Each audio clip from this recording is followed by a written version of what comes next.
fooling around a little bit too much nowadays.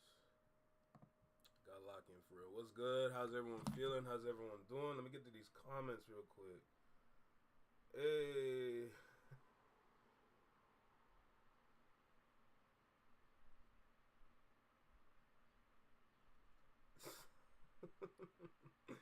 I hope y'all like that intro though. That's all I gotta say. I put in work on that one, man. I put in work on that intro. I promise you. I promise you. I was not kidding. I was not playing when I say I was gonna make something good. I'ma deliver. I'ma deliver. So I want to start the stream by showing off that, because I feel like it makes sense. I feel like it makes sense, you know? So let's make that happen real quick. I'm going to show y'all the intro and the outro. Let me go ahead and load them up real quick. Okay, that's the intro. And I'm going to show y'all the outro. I think that's right. That should be... that is not the right... Y'all right here. Yo, chill. Don't be spoiling the surprises. Don't be spoiling the surprises. What's good, man? How you feeling? I just gotta show this off, man. Like I put in work. Like when I say, like when I'm making these things, like I'm really like these ideas be coming from scratch. These ideas really be coming from scratch. I am not kidding.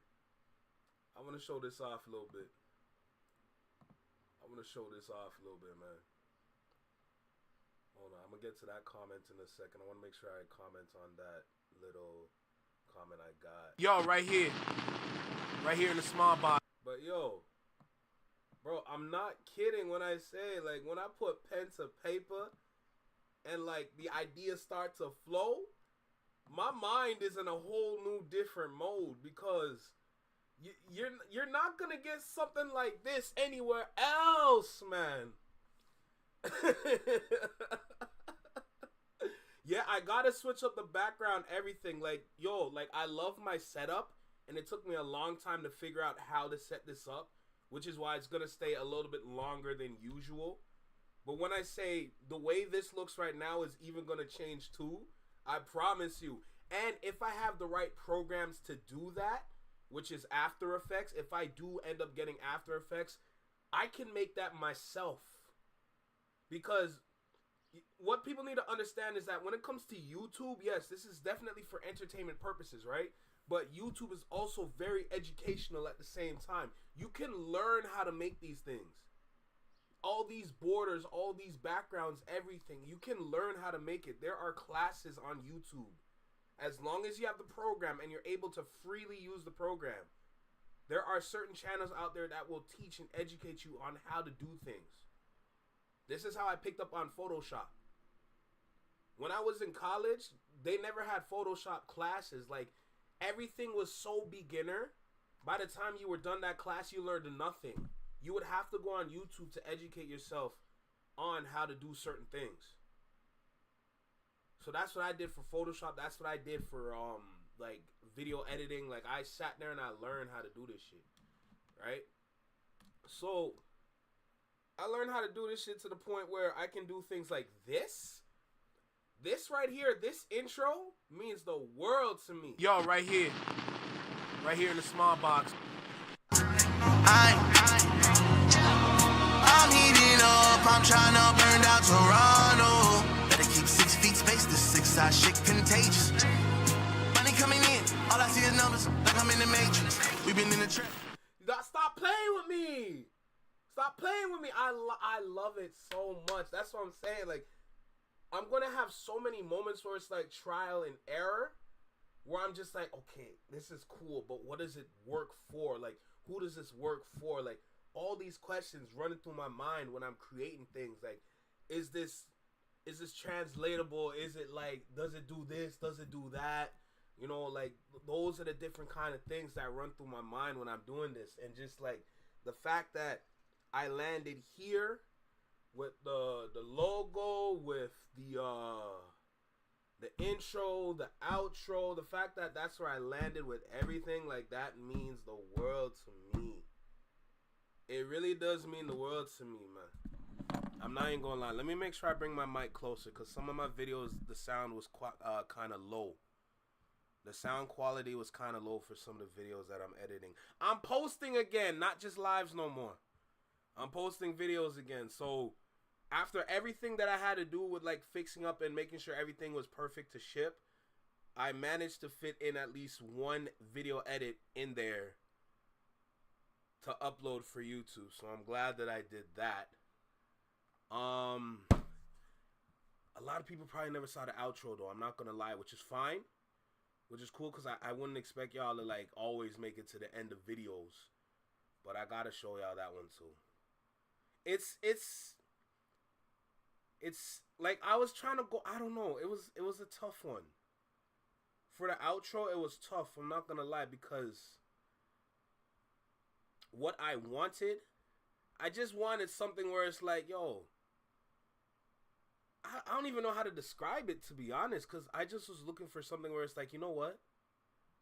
Let's do something. Like, you know what I'm saying? Let's just do something. So let me go and find that real quick.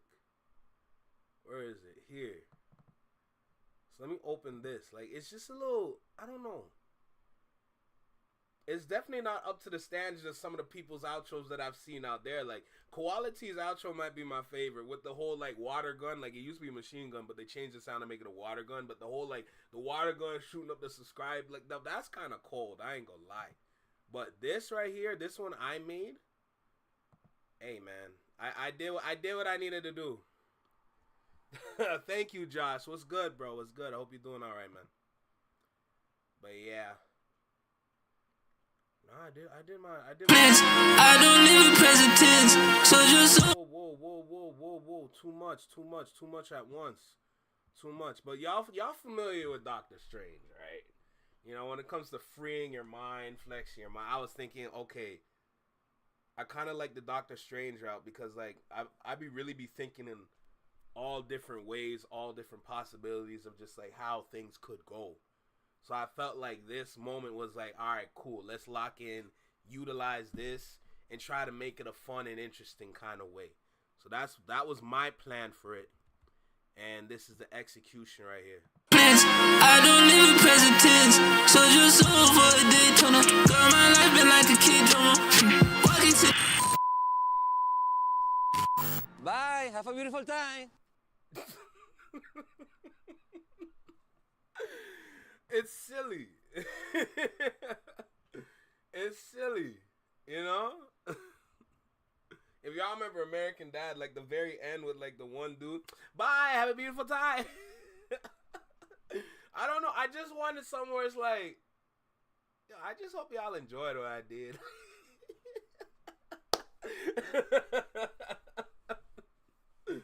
Yeah, no, I don't know. The outro, I was just like, let's cook something silly.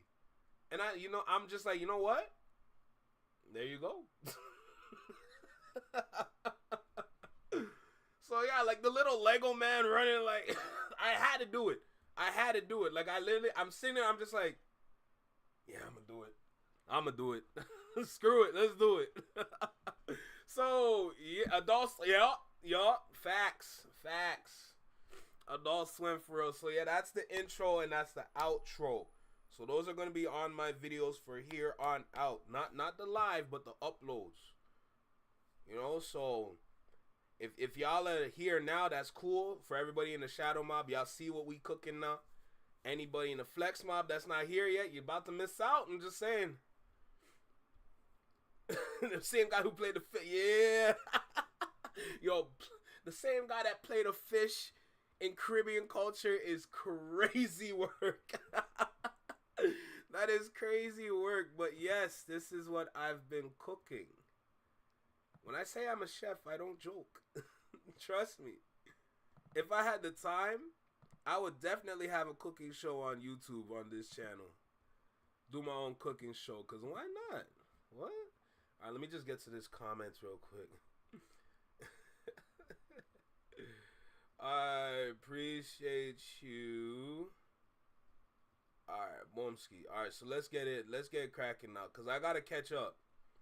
I ain't gonna lie, yo. Fun fact, yo, for anybody out there, when you really locking in and trying to do something, make sure that like, yo, make sure you have as little distractions as possible when you're locked in trying to do something, because I was struggling earlier. You know what I'm saying? I was struggling earlier, but you know what? I did it. I was watching Koalities live, and like every time I'm like, all right, cool, let's go. I hear something funny, I'm like, damn, what'd he say? Bro, it was tough. What's good, J-Tom? Oh, if Tiff hears that, absolutely. Cooking with Flex, I'll have a whole dance and everything. Honestly, if I do a Cooking with Flex TV or a cooking show, I'm doing the same dance Cooking with Kaya did. I ain't doing okay. Where's Cooking with Kai? I ain't gonna lie, if I had a girl, she would've got me. She would've got me, nigga. I swear to God. Respectfully. I ain't gonna lie, she would've got me. Yo, don't tell my future girl that. Alright, let me get the chat on my phone, then we're gonna get started with these reactions, because there's a bit of videos to get through. There's about 1, 2, 3, 4, 5, 6, 7, 8, 9 videos. So I'm probably anytime I see somebody say "Ayo, what the fuck," it's like, "Ayo, what the fuck?" Like I just immediately think of that meme. Like that's how you watch it. Oh shoot, man. Nah, I need a good laugh. So I'ma just, you know what I'm saying? I'm just gonna I'ma say what I need to say, cause I just need a good laugh, man. Like, yo, times are nasty. We gotta laugh. Shit. I'll do the same dance, I swear to God. Alright, let's get cracking. We got deleted. Drake's the Wait your turn, nigga. Wait your turn. Alright. I feel like this one gonna be good. We gonna have some fun with this. Man, said I ain't watched that shit. Bro, it's okay. It's okay. I won't always do the dance. And you never know. Like, I'll have fun with it. I won't do it at the beginning of the episode. But I might do it in, like, the middle. Like, somewhere just to surprise y'all. Like, I'll just stare at the camera, like, and then do the dance.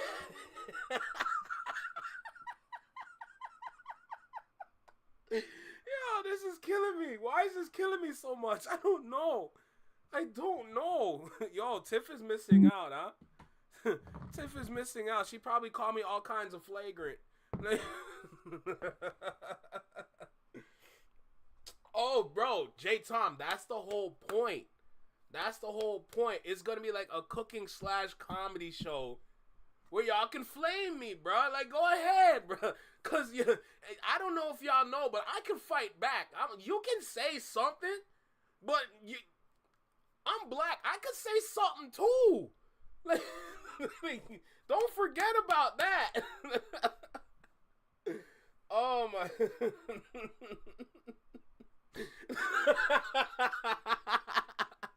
Yo, don't kill me. All right. She definitely bring up the pink fits. That's cool. That's fine. Just tell her be careful, because I can say something crazy too. Don't get it twisted, cause I got a mouth on me. Pause. Like, pause. Anyway, enough of that. Let's go ahead and get into this deleted reaction, all right? Let me go ahead and hit this record button. Boy, let me tell you something. It's been a good minute since I've really uploaded videos.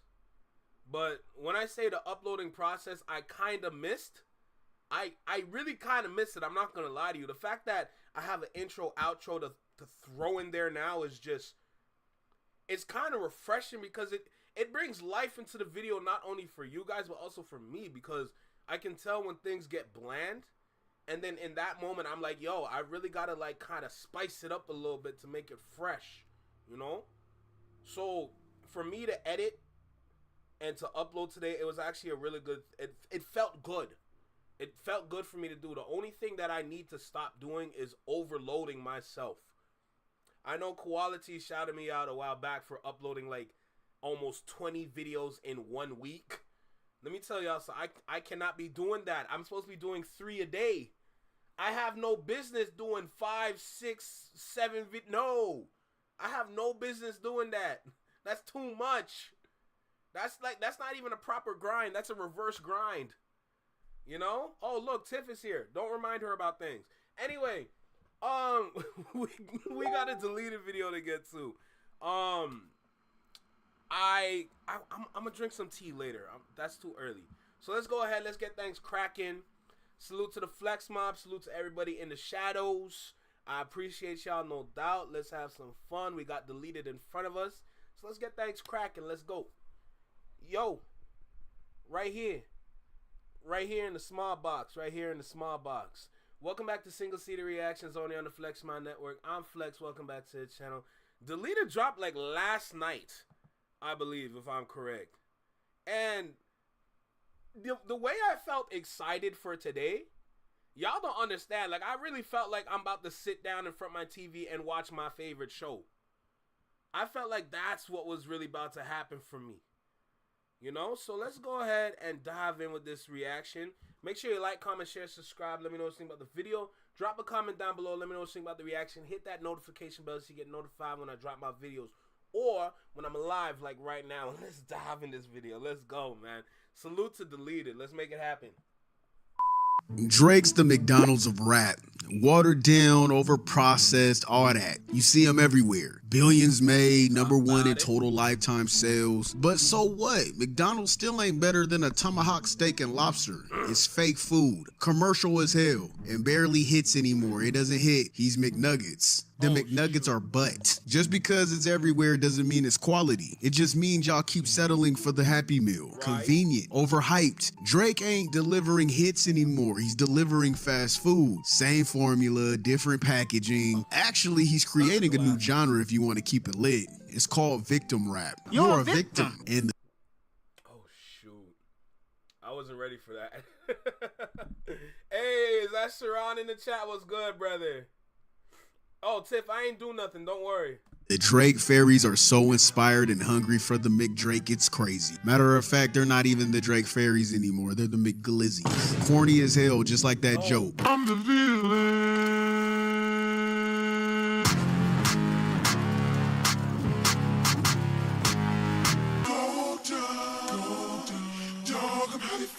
Stop it. Got my white tee. Yo, do I still have my white tee around here? Do I still have my 5 or 6X white tee around here with them jeans? I swear to God, I'll do it again. I'll dress up for Halloween as them franchise boys. And my stunner song goes in, I can't go wrong. Alright, so let's get ready to yap. This is about to be a rant. Ask me. I don't give a So Drake dropped a new track called What Did I Miss? What did I miss? And I'ma keep it lit. The lyrics, the beat, the energy. It gave early Drake vibes. Low-key like headlines or over my dead body type shit. But the problem is this whole comeback art. It doesn't hit when you never left, bruh. You never left. You've been loud as hell over this beef. Like a broken smoke detector. Ain't nothing missed here. You been here. Loud as hell. Shut the fuck. Quit crying. Ain't no way this man just dropped a whole song acting like he's the one who got betrayed. Drake, how do you beef with 40 people for over 15 years? But every time you're the victim. This man keeps telling us people switched on him, but never tells us what he did to get him to move like that. Like he didn't burn the whole industry down with his ego first. He's always the victim, never. Hey, is that Tiny? What's good, Tiny? How you feeling? The reason. That shit's getting played, man. I can't stand a crybaby. That shit get annoying. Whole timeline full of dudes who was once in your corner and now they can't stand your ass. The whole song is victim while ducking accountability. Yo, wait, stop. Just imagine the filming process. I'm sorry. Just imagine the filming process for this, knowing that Drake has fake abs under that shirt. Bro, this is hilarious. I ain't gonna lie to you. But just imagine it for a second. Just imagine, like, yo, this man always angry. He pouting. He pacing all over the place. He walking around. Nigga, don't your tummy hurt? When you got plastic under your skin, rubbing up against your stomach, my nigga. Yo, what are we doing? Move like that. Like he didn't burn the whole industry down with his ego first. He's always the victim, never the reason. That shit's getting played, man. I can't stand a crybaby. That shit get annoying. Whole timeline full of dudes who was once in your corner and now they can't stand your ass. The whole song is victim while ducking accountability. Like we supposed to feel bad for a dude who literally tried to blackball songs, sue over diss records, and now crying about industry betrayal. Drake is the final boss of fake friendships, and now the game glitched and left his ass on solo, dropping delusional pity party. Dog, I can never take this man Drake seriously ever again. I swear to God. I swear to God. You've been in this game for about 10, 15 years rapping the same thing over and over on a different song with different lyrics. Brother, it sounds like you've been using a thesaurus this whole time. Like, bro, what the fuck?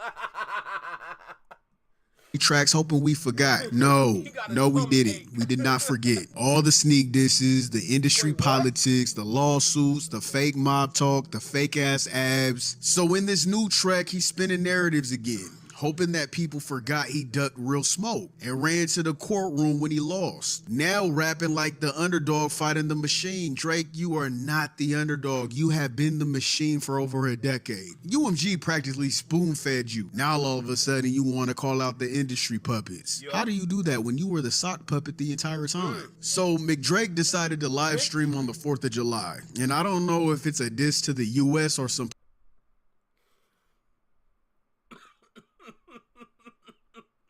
I clocked it too. This man's he's trying to fight back at Kendrick Lamar by dropping on the 4th of July like it was gonna do something. Brother, we all had a good laugh. Yo, when Kendrick did what he did, yo, we all sat there like, oh, this nigga don't miss. When you did what you did, I swear to God it was Def Jam comedy. I promise you, brother. Poetic Not Like Us anniversary tribute. Either way, it's symbolism that don't slap the way he thinks it does. Acting unbothered while screaming I'm bothered, the entire track is wild. Y'all can get Bro, don't pause the screen like that. That actually shook me. Tribute. Either way, it's symbolism that don't slap the way he thinks it does. Acting unbothered while screaming I'm bothered, the entire Yo, what's good, Daniel? How you feeling, man? I hope you're doing all right today. Salute to you for stopping by. I appreciate you. That's a crazy frame. Your track is wild. Y'all can gas the song up all you want. The beat, the visuals, the wordplay, yeah, they're all solid. Hey, yo, okay, so, yo, listen. To Tiny's friend. How you doing, bro? I hope you're doing good. I hope you're doing all right. Hey, buddy. Hey. He looking at me like, is that how they move out there? I'm not gonna hate on that. That's not the issue. Not for me, at least. The problem ain't the song, it's the rapper. Drake out here spitting bars like he's tough, like he war ready. But we all seen the truth. At this point, the man is scared to spar with Kendrick Lamar. And I'm calling it. The lyrics sound at this point. No. Go back to the man is scared. Go back to this frame for a second. Brothers and sisters within this chat, I need you to understand. Any man, let me tell y'all something. We know what this R means.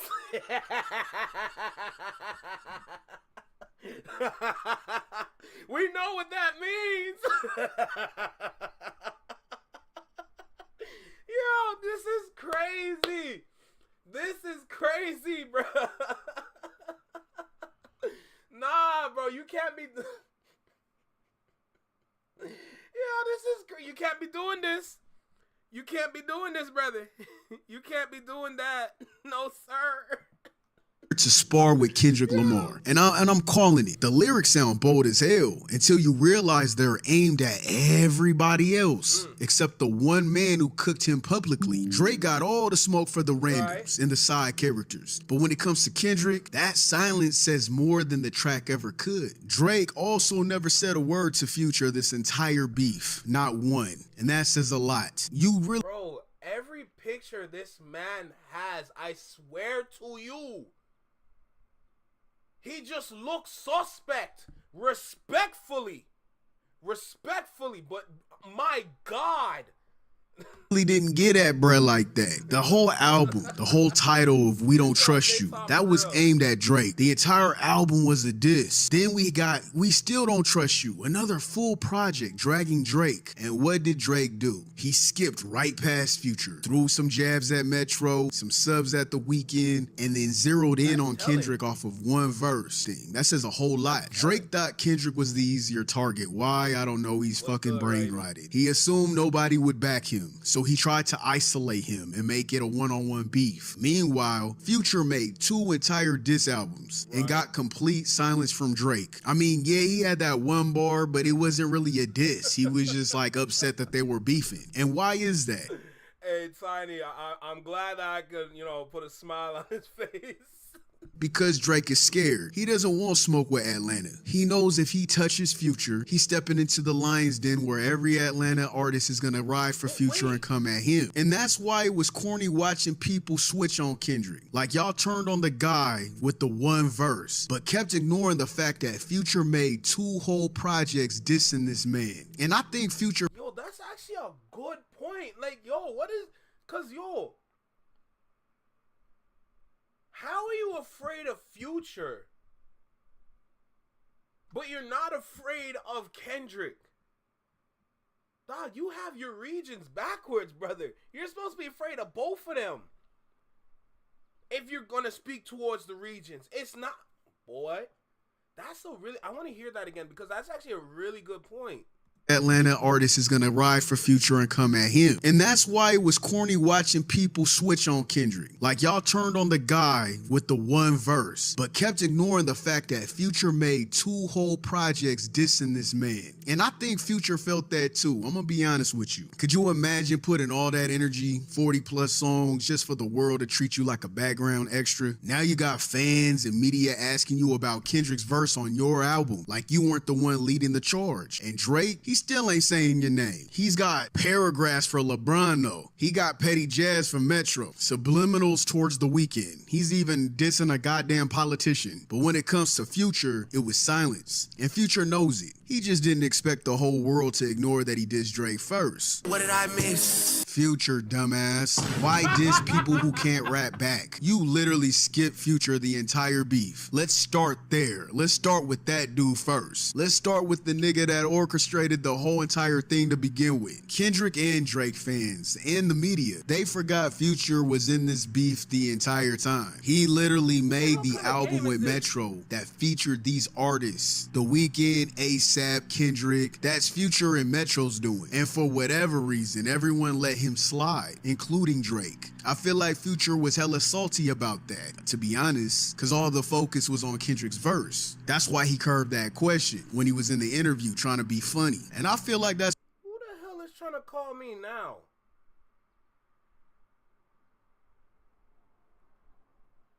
Hello? How are you? You're welcome. I'm okay.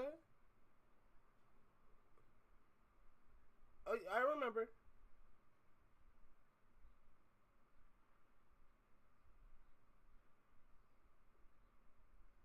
Nothing. Nothing. Sorry. I'm actually just a little busy right now. Could I call you back later?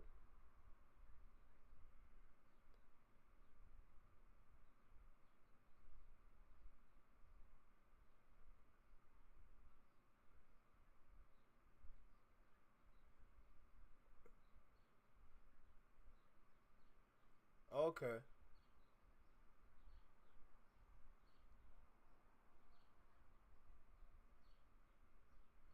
Okay, sounds good.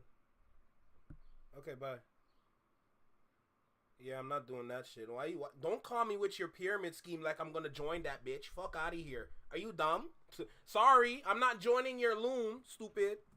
That's exactly what Drake wanted. He didn't want no funk with Atlanta. Drake underestimated Kendrick. What did I miss? He miscalculated. He thought it was going to be an easy Miscalculated is hilarious.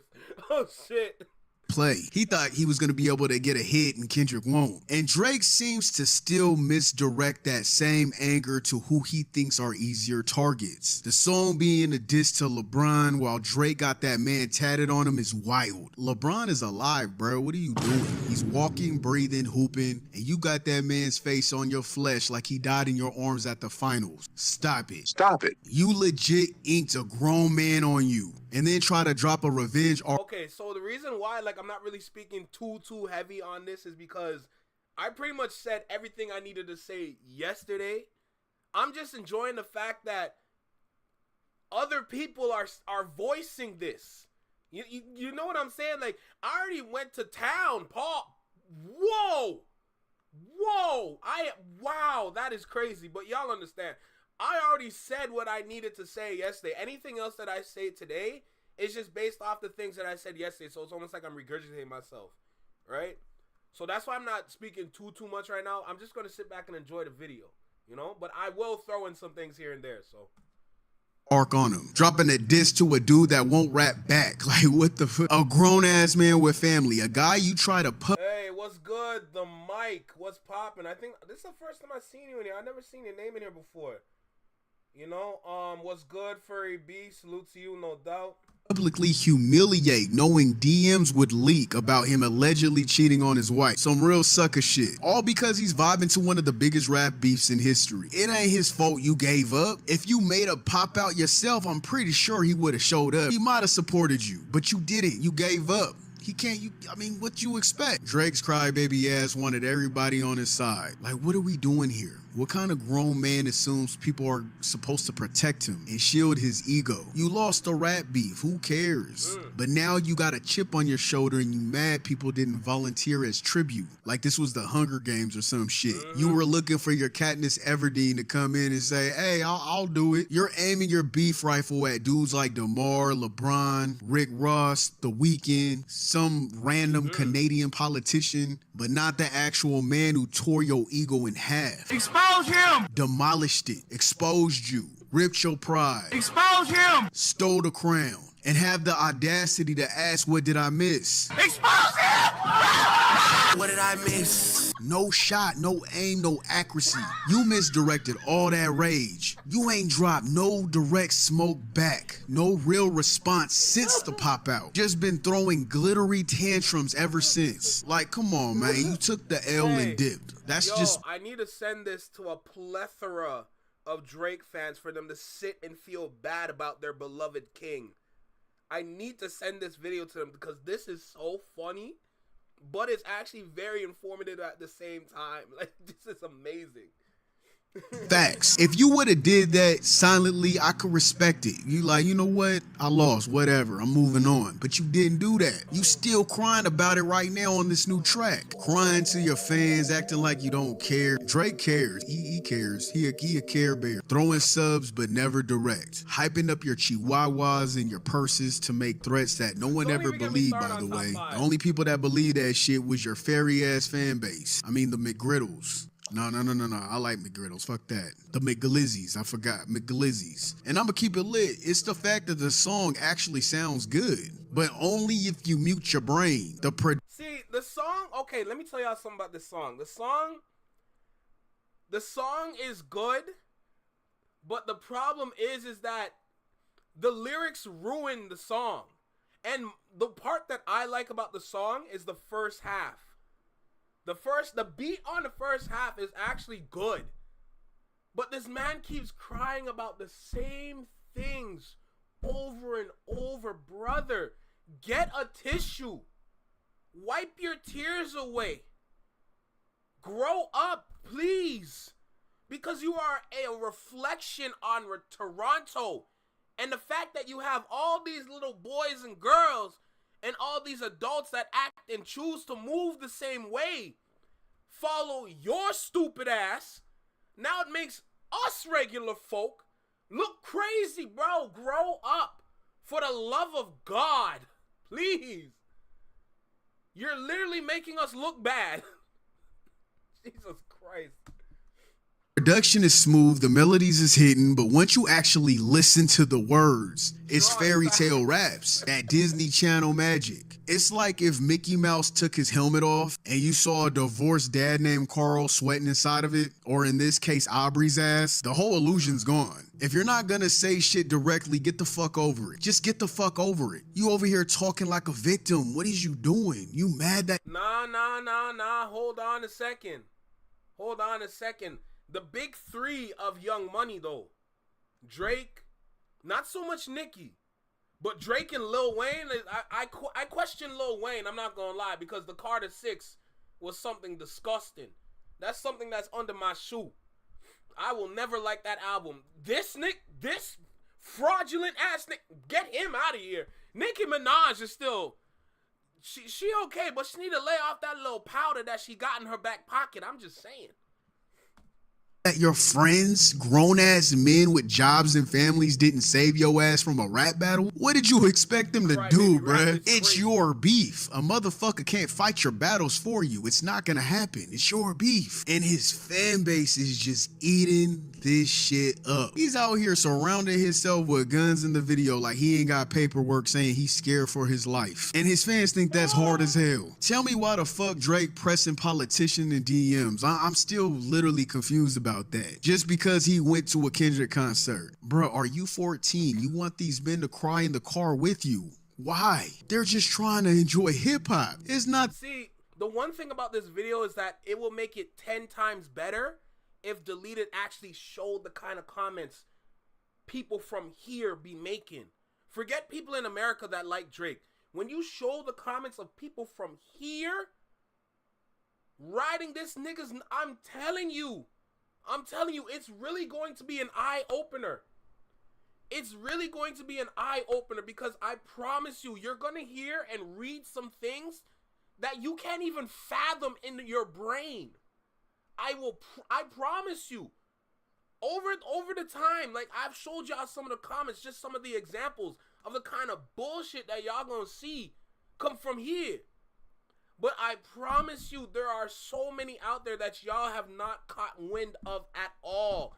It will literally make you look at your phone screen like your phone is malfunctioning because it's showing you some bullshit. Like, I'm not even kidding. Like, I swear to you, if he had little cutouts of that, oh, that would have meant the world to me. their fight. These are regular people. What's with all the pressing and dissing people that wear no socks and loafers? Like, I'm trying to figure this out. Where's the same energy for the nigga that destroyed your career? Expose him! What's worse is that his fans, the loyal ones, they let this shit slide because the beat got an 808 and a half decent hook. But I remember everything that led up to this song. So that performance shit don't match the paperwork for me. I'm gonna have to call it what it is. This new track, the live stream, the whole rollout, it's a love letter to the wrong people. You're aiming lyrical Glocks at dudes who can't rap back. They can't rap back. That does not make you hard, bruh. That doesn't make you a dope ass rapper either. You have nothing to say to the one who destroyed you though. It's the fact Drake— Hey Tiny, have a great night. Sleep well. Drake has all this heat and smoke for people who won't rap back at him. He's scared. He's scared to drop lyrics towards Dot. He'd rather keep attacking LeBron James and DeMar DeRozan, two motherfuckers that can't even respond back. Not the one who called you a PDF though. Not the one that disrespected your entire family and Meet the Grams. Nah, you after the easier targets. What did I miss? Missed shot. No accuracy. Oh my god! Oh my god!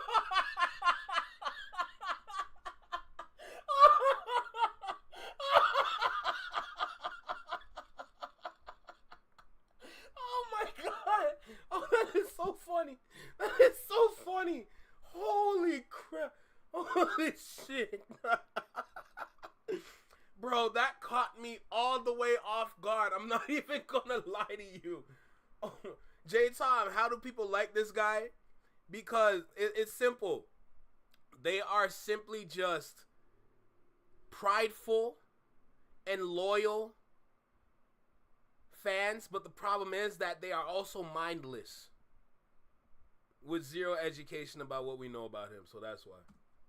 See at all. You should be directing that smoke at Kendrick, maybe even Future, because he started the beef himself. But instead, you're jumping LeBron James. It's misdirected anger. You know what I'm saying? We've all done it before, but this man, he's pushing 40. He's still projecting like a high schooler with an ox cord. You done had over 365 days. You got fake abs. You got court. Yo, let me tell y'all At over something. 365 days. You got. Let me tell y'all something. And I was thinking of ways to roast this man. Okay, I was thinking of ways to roast this man and his abs, and I finally figured it out. If I ever see this man in public, I promise you, I will yell out, loud and proud, "Yo, abs look like a waffle maker!" Somebody get the waffle, pour it in, set it. Oh, it's getting hot. Flip it.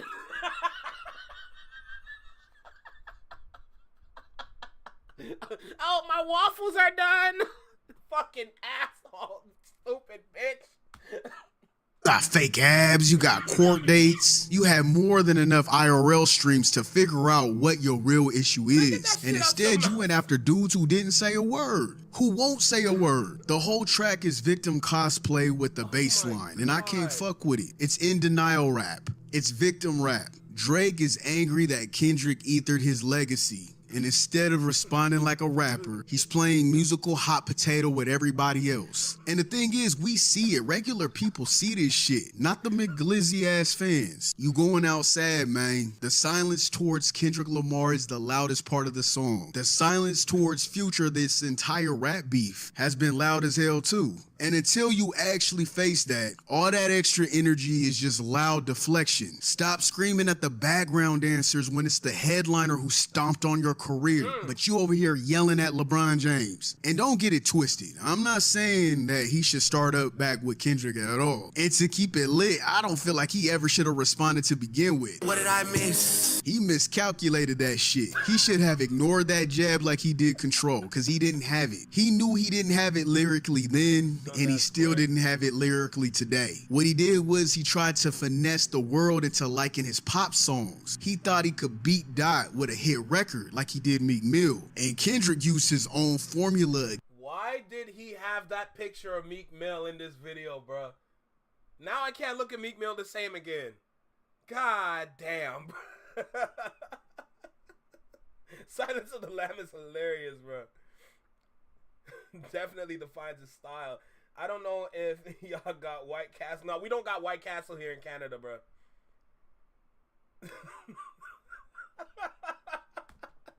Against him. What did I miss? Drake miscalculated. Shit happens. Oh well. Take it to the chin. Man up. Move the fuck on. Drop a track or drop it all together. But this halfway thug routine with legal disclaimers, it's getting embarrassing. Because we didn't forget. We didn't. The song fell flat because we didn't forget. A bunch of pump fakes and all bark with no bite. It could have been a legit anthem. If Drake didn't do none of that Ronald McDrake bozo shit after the beef, that let I said the same thing. The song would have been a hit if none of... Okay, let me clear it up because I want to make sure that I say this and I say this right. The song would have been better if you fix up the lyrics.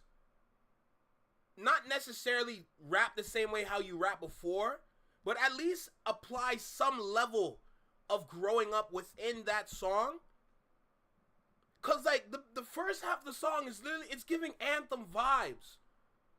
It's giving, anytime you get those trumpets, the horns, you're giving anthem vibes. And what they did for that, it worked. But the lyrics is shit. The imagery is shit.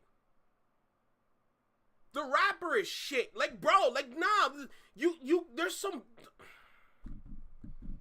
I just need, I need, he needs help. He needs help. Because at this point, it's like, the people that you hired as ghostwriters, they don't help you. Because clearly, look at your track record. Stay the hell off the internet. Okay? Go buy some regular clothes and stop trying to be somebody you're not. Okay, go shop at Target so you can breathe a little bit. Because I feel like when he's in his embassy, he's wearing shit from Walmart. I don't know why, but that's just what I think. And yo, go talk to a therapist, my nigga, because you got some unsolved problems and mysteries within your mind that I don't think you can even heal from. You need healing. Jesus. I don't even think God can heal this nigga. Because I don't even understand why he keeps moving like this. Led up to the song and the lyrics would have actually hit different. Instead, it's just a theme song for Drake's beta squad of a fan base. I'm not gonna break down the lyrics. Y'all done heard it already. Yeah, it has some solid bars. It had some metaphors, little slick jabs. The delivery was cool, but let's keep it real. It's fairy tale rhymes. Over-processed flexes with no real weight behind them. Sounds tough, means nothing. Y'all gotta get over it, man. Drake's not the GOAT no more. He's not. The McDonald's of rap. He's always gonna have the sales. He's mass-produced. Always available. And somehow he's still frozen in the middle. He's never fully done. He's never gonna give people time to miss him. He's just McDonald's of rap. Cause sure, yeah, he'll sell more than a lot of people. His entire catalog sells more than everybody's. But you gotta be honest, nobody's calling a Big Mac a 5-star meal. McDonald's could never be filet mignon. It's drive-through food pretending to be fine dining. The people eat that shit up not caring. They don't give a fuck. They still spend their money at McDonald's. And that's basically Drake's music at this point. It's sad, man, cause Drake used to give us hit records that felt like Heartbreak at 3 a.m. Trust Issues, The Ride, Cameras, Furthest Thing. That was real music. And now it's just passive-aggressive subliminal. We're not doing that. Cameras, Furthest Thing. That was real music. We're not doing that. Hey, this nigga has not changed. This nigga has not changed whatsoever. Got them little, y'all remember what I said? He got them little oxtails at the back of his head like it was gonna do something for him. This man got his shit wrapped up like friggin', when you put the rubber band over broccoli, that's the same rubber band, nigga. Jesus Christ, this nigga is lame. I don't understand why he moves like this. This man's out here flexing to mindless Instagram models. They have no intelligence. They don't know shit. They only follow you because you got bread. You always surround yourself with people that just have no substance. They got no intelligence. Like, you really roll around with a bunch of dumbass niggas. This is crazy. I ain't gonna lie. This is crazy. I've never seen nothing like this before in my life. You can't make this up. You cannot make this up. This is actually so incredible that there is an artist that exists that moves like this. Jesus God, man. I have no words. And now it's just passive-aggressive subliminals. Why y'all ain't loyal? He says that for 3 verses straight on almost every song. The fans are the saddest part. They really believe in this underdog mob arc. You got dumbass Wonder Buns doing whole... What did Quickie say again? The sweet Hawaiian rolls? The orange packaging. Y'all know. Oh my goodness gracious. Don't kill me, Josh. Aubrey is the alien that lives in Shakespeare. Yo, not the Men in Black reference. That is crazy. Lyrical breakdowns like Drake's The Da Vinci Code. That's all I see on my timeline. They continue to try and rewrite history, making it seem like Drake was the one who ended T-Pain's career, when it was Jay-Z with DOA, Death to Auto-Tune. We got people saying he's stretching the S's to say he's calling his ex-friends snakes. People saying that the guns represent everyone taking shots at him. Alright, Shakespeare, but Drake ain't never been metaphorical like that. Stop acting like he Pablo Picasso with the symbolism all of a sudden. He's barely Blue's Clues with it, and even if that's true, who the fuck cares? He's telling a narration we don't need. We know what happened. He ain't did shit about it. He lost, and he keeps crying and subbing everybody but the dude who obliterated him. The bars don't stick. Why? Because the mask is off. You can't rap about betrayal when you're the sassy demon in your own origin story. You can't act tough when you run to the courthouse, acting like you care about the industry all of a sudden, when you were the one that was using the same shit.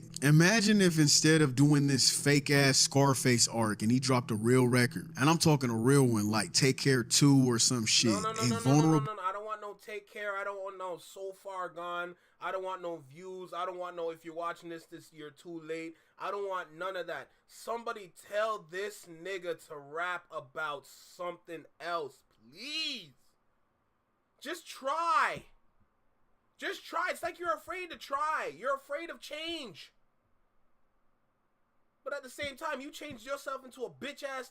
My point is like, bro, there are so many other things you can rap about. Go put some entendres together. Go read a thesaurus. Go read a dictionary. Go find some similes. Go find some metaphors. Okay? Go try use some hyperboles. You know what I'm saying?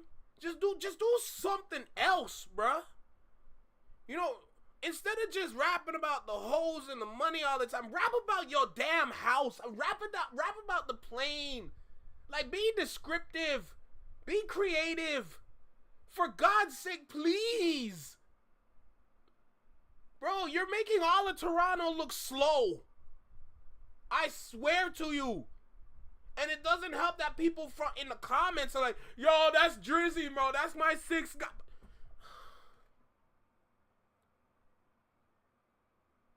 Toronto needs help.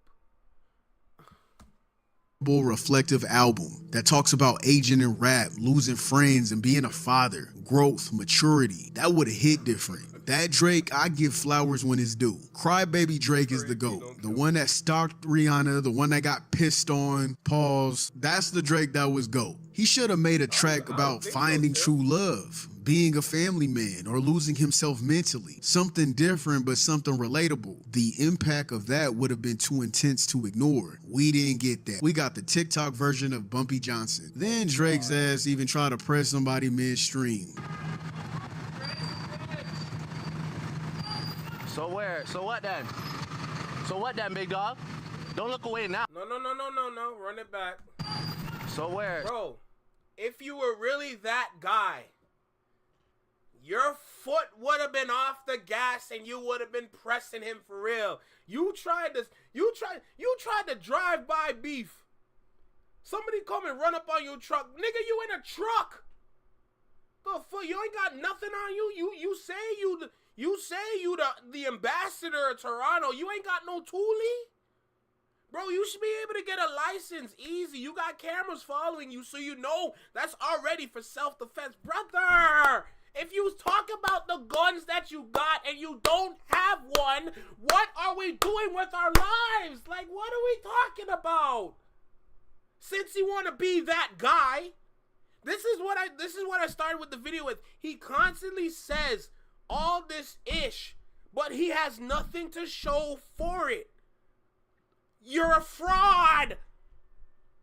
But then you have all these younger men, younger boys out there trying to emulate what you're friggin' like acting about, making us look like stupid idiots. But nah, you're good, right? Bro, I had enough of this shit, man. So what then? So what then, big dog? Don't look away now, pussy. Don't look away now. Don't look away now. Don't get shy now. We'll fold that up right now. Nerd. Stop it. Stop it. The fact that I know exactly where that is. Yeah. Blessings. And the internet stayed dumb as hell talking about that's not Drake. That was a deeper voice. Like, what? Nah, that's Drake and his weird ass personality switch. We been saying this. The man switched accents in real time and y'all still confused. He was the only one in the car. The only one mic'd up. Y'all finally seen what we already knew. And hey, you don't have to be from the hood to defend yourself. Yo, Furry B, you're Caribbean? Cause you know what's me put on my Caribbean accent, you know? You know what's me to play with them thing, you know? Try me, brother. I'm not saying that. Do your thing. But when you start your thread off with we, we'll fold that up right now. We who? Stop it. Bruh, who is we? You started the drama, but then you want to go and hide What's behind a good, group Rebecca? chat. The same thing you did during the beef with Kendrick. You want to hide behind people. What has he done for the people of Toronto outside of being put y'all on a map? Nothing. Nothing. Apparently he's made some secret donations to certain politicians that we're not going to talk about, but nothing. Nothing. He thinks giving Toronto fame is helping Toronto when in reality it's actually crumbling Toronto.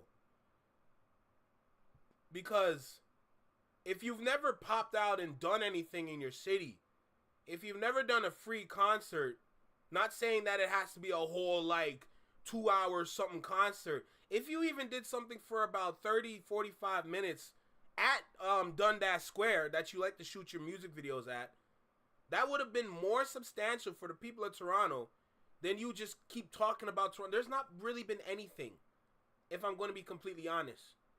A cameo is not going to help nobody. It's gonna put them into a different position, no doubt, because they got your cosign. But you're not bridging gaps. If you're the ambassador, if that's what people claim you to be, if you're supposed to be the leader, but you're not even leading, then how can we sit here and appreciate you for real? I can't sit here and do that. I'll be lying to myself. He ain't done nothing for real. This man's been doing nothing but minor side missions. Like it's gonna change Toronto. Be so for real.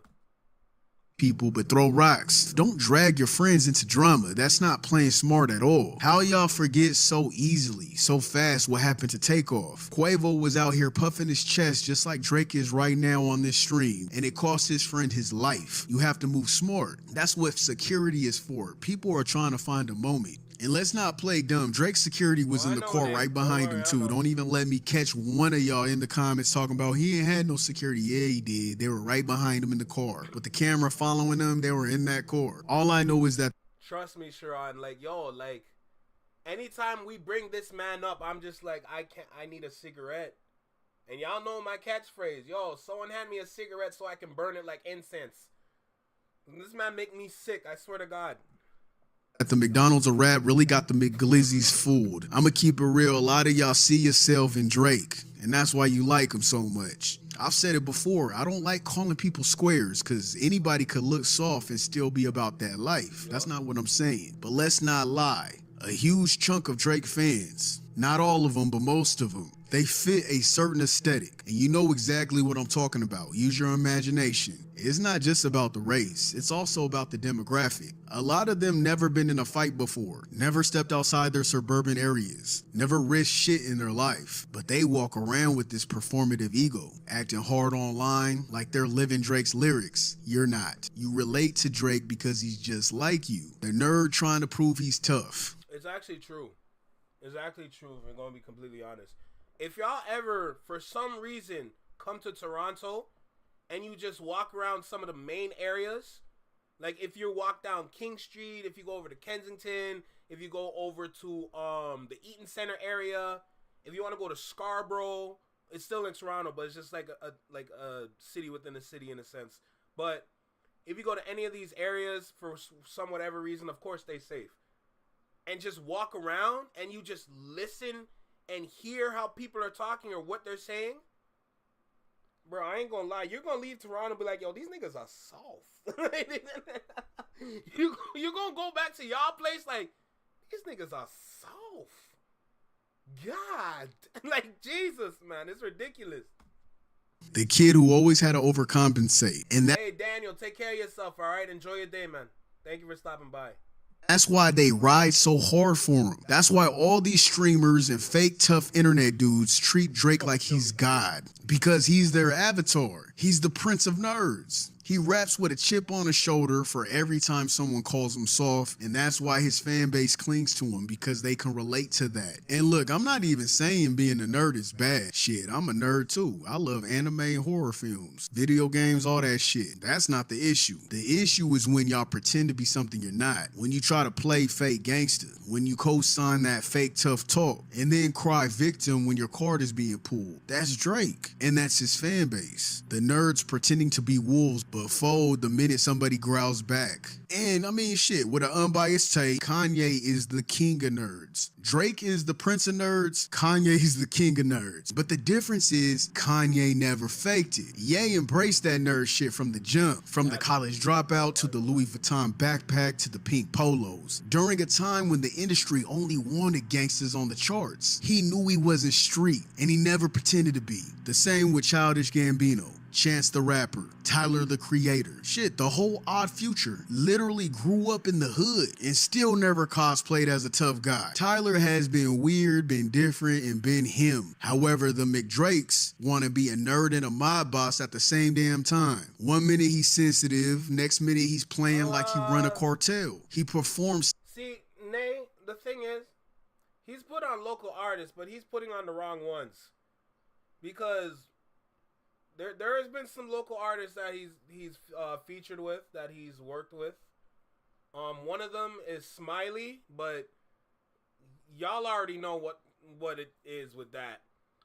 But if you tune in on Fridays where we have a spotlight for actual Toronto artists that are really good, tune in for those on Fridays, because that's where I actually talk about the artists that deserve like the fame and the respect in the city that unfortunately people here really don't know about them. If I was to walk around and mention any of the names from the Spotlight series, majority of people around here won't know who they are. That's a problem. Toughness but denies what he actually is, and that's where the disconnect hits. So all the wannabes, the McGlizzies, the ones who are afraid to own who they are, of course they worship Drake. Going against him, they basically would be going against themselves. What did I miss? Everything, bruh. Everything. You missed the moment, you missed the lesson, you missed the silence, you missed the chance to actually grow, you missed the real targets, and now you're just McDrake. And we good. We good off that value menu. Y'all can have that. He got them McFlurry-ass feelings. When y'all have y'all eyes opened about Toronto, y'all would really feel sorry about us. The one unfortunate thing about Canada is that we really like to hide our news. We like to hide shit here. That's one thing about Canada that's a really big problem. Anytime something happens, they like to tuck it under a rug or something like that and make sure the world doesn't know about it in that kind of sense. So Canada can remain with the, oh, this is a great place kind of shit. No, it's not. No, it's not. Canada is a third world country now, bruh. It is a third world country. Don't be calling my phone right now. I ain't got no time for you. You know? But it's a really... Trust me, when you peel that mask off for Toronto, y'all gonna look at us and be like, damn, y'all... God, y'all need some nourishment. Y'all need something. God, your plants are dying. Your food is spoiled. Your house has got nothing but holes in it. Nothing but mold in it. Y'all need some... God needs to grace this country, because I can't believe what I'm looking. That's literally how you would look at Toronto, if I won't be completely honest. But Canada is giving itself an image by making sure it's weeding out all the bullshit it doesn't want to show the world. That's crazy. Now, when you look at Dude here now, when you look at Drake now, just apply that same thing here. This man's just walking around thinking that there's no problems here because he's good. Brother, you did God's plan outside of Canada and forced Canadians to watch like, damn, I wish he would do something like that here. So this man goes ahead and gets a friggin' U-Haul. This man orders a U-Haul thinking, oh yeah, I'm just going to grace the people with my presence like it's going to do something. I'm lucky somebody never threw something at his damn truck, bruh. If I was out there, I promise you I would have threw something. I don't know what, but whatever I can get my hands on, it would have been thrown at that damn ice truck. The nerve of him to run around with a bunch of ice cubes in the back of a truck. What's that one song by Omarion? Icebox? Don't get me started. Don't get me started. It's just ridiculous. It's just gone to a point where it's like, when are we going to understand? Forget him for a second. When are we here in Canada, in Toronto, when are we going to understand we need a change? Because if we continue to follow this character, this is the only thing we're really going to be about here if this is what we choose to follow. When are we going to change now? That's the kind of question you got to ask ourselves at this point. Bro, what can you do though, man? What can you do? There's nothing much you can really do if you're going to be completely honest. That's what it is now. It's twisted out here. It's very twisted out here. Feels like those were paid actors. I would not even be surprised if they were paid actors. He really is greasy. Facts.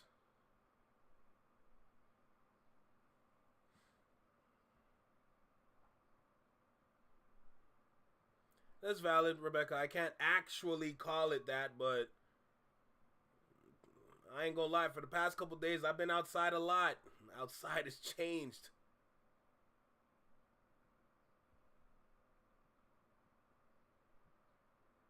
I know what you're saying, but the thing is that when it comes to people outside the world, all people see is Toronto. No one's gonna know about Brampton. No one's gonna know about Oakville. No one's gonna know about Mississauga.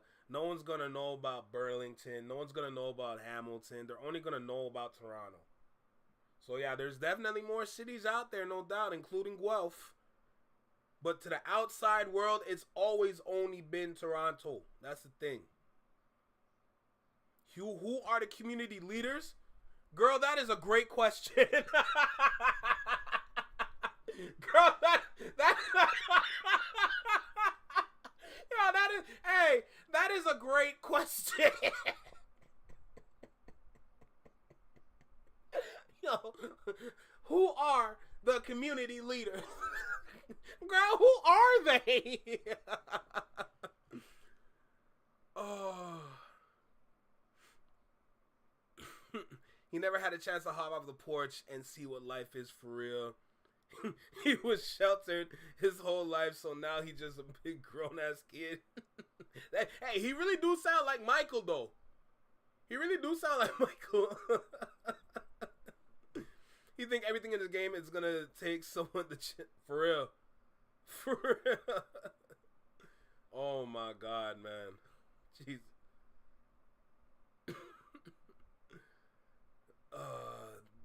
But Rebecca, that's the problem. Well, that's a bad image if they only think Ontario has one city in it. That's the problem. Everybody only sees Toronto, but they're never going to see the outside cities.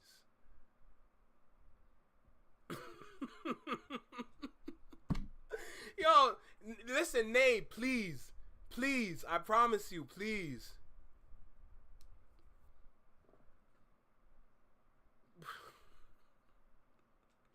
Yo, Quickie, I love that you said Montreal. Ontario is the province. Toronto is the city. I swear Montreal... Montreal's in Quebec, no? Oh my God. Furry Pete, don't kill me. Oh shoot, but yeah, nah, this is crazy. This is absolutely crazy.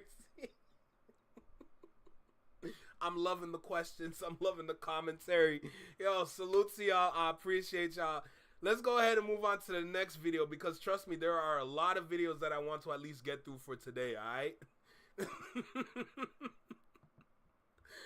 Oh shoot, Montreal is killing me right now.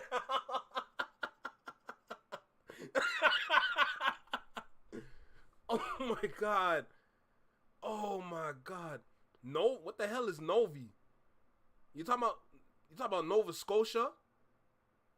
And you're probably the K is probably Quebec. Oh shit! Yeah, Rebecca. Montreal's in Quebec. I love that you said Toronto, Montreal, and Ontario. Toronto is the city. Montreal is in another province, and Ontario is the province.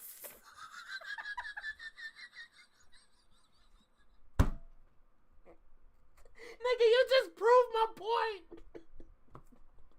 Oh shit, that is so funny. Oh,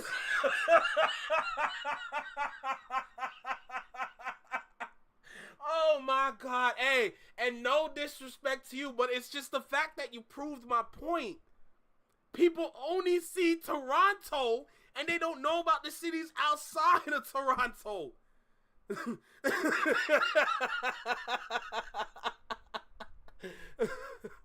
Hey, Sharon, say less. I picked up on this, so we good. Yo, this is fucking jokes. Oh shit. Oh shit.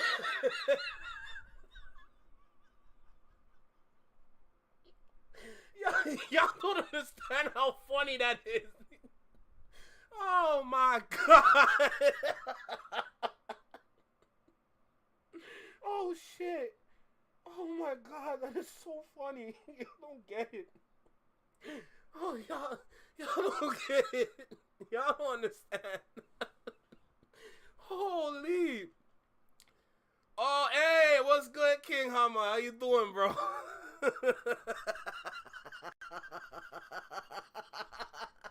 Oh, shit.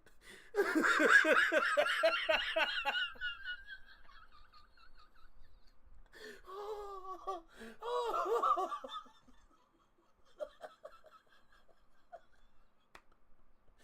Oh shit.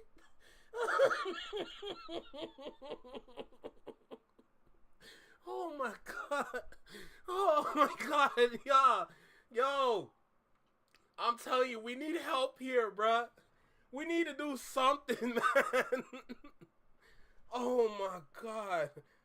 Oh my god. Oh, okay, Halifax. Okay, Halifax. Oh my god.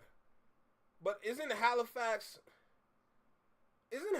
a capital? Now, my geography is not perfect because it's been a while since I took a geography class. If we're gonna be real, I haven't took that shit since grade 9. But if I'm correct, ain't Halifax supposed to be the capital of one of the provinces out east? Oh, you want to go to Carolina next year? Hey, if you pull up, I hope you ready because I promise you, when Carolina come around, we gotta teach Americans about us. For real, but yo, yeah, Halifax. Yeah, Halifax is a city, like the capital, basically, right? The capital city, right? You just know it's somewhere out there, bro. Do I really have to put on a geography class right now, bro? This is crazy. Hey, yeah, salute to the mods. Oh nah, I ain't gonna lie. I needed that laugh. Yeah, it's supposed to be the capital. Like, yeah, it's one of those two maybe, or is it what's the capital of Nova Scotia? Isn't the capital of Nova Scotia Halifax? Cause New Brunswick is Fredericton, and maybe it's Newfoundland. Newfoundland, it might be Newfoundland. Cause Nova Scotia is supposed to be something else, and then New Brunswick is Fredericton. That's that capital. I feel like Americans are sitting there like, what the fuck is he talking about? Yeah. No, Josh, we got Nova Scotia. This is really a geography class. God damn. This is crazy. Hell yeah, Lord knows you need that song. I'm dead. Oh my god. Oh, Sharon. Caravana is for single people. If you go there as a couple, you better pray you walk away with your girl still. Because I've seen men lose their women at Caravana.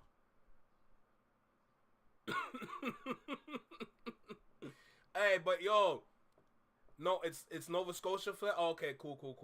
See, I'm not perfect. I don't claim to be perfect, but nah,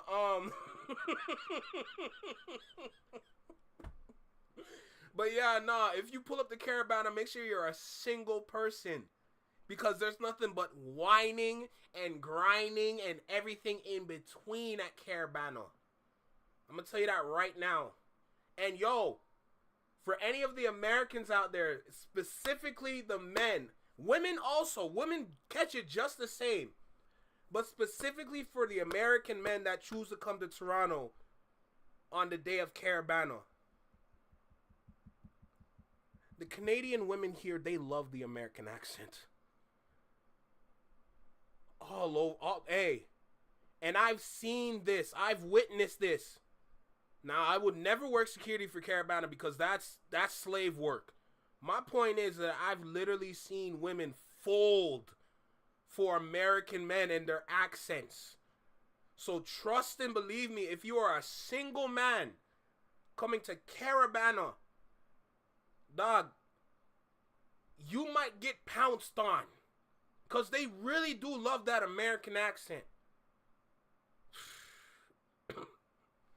As long as you know, I'm glad the giggles have stopped, because goodness gracious, that was so funny.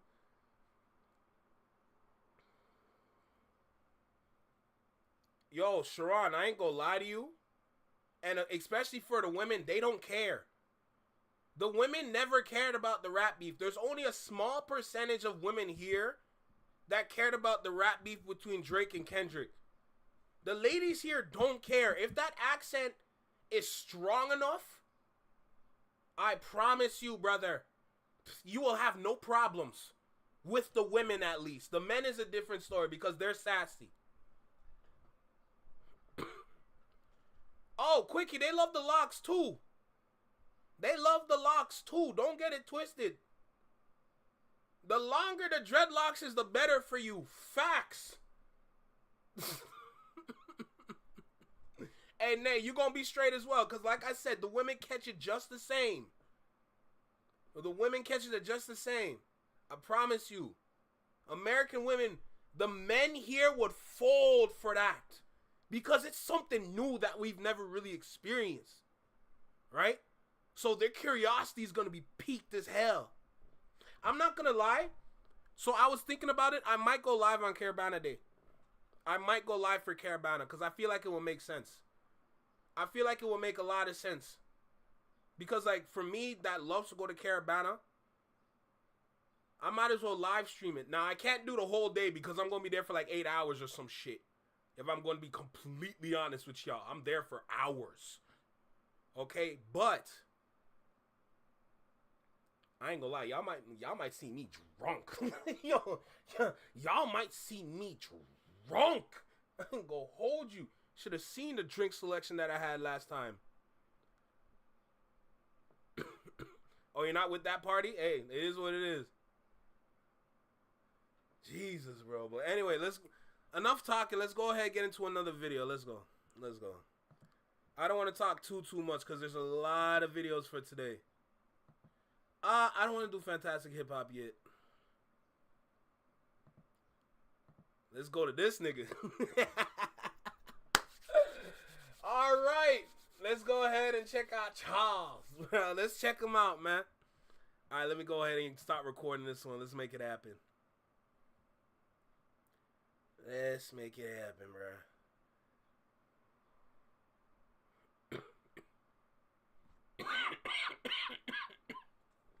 Yo, Quickie, pull up with me.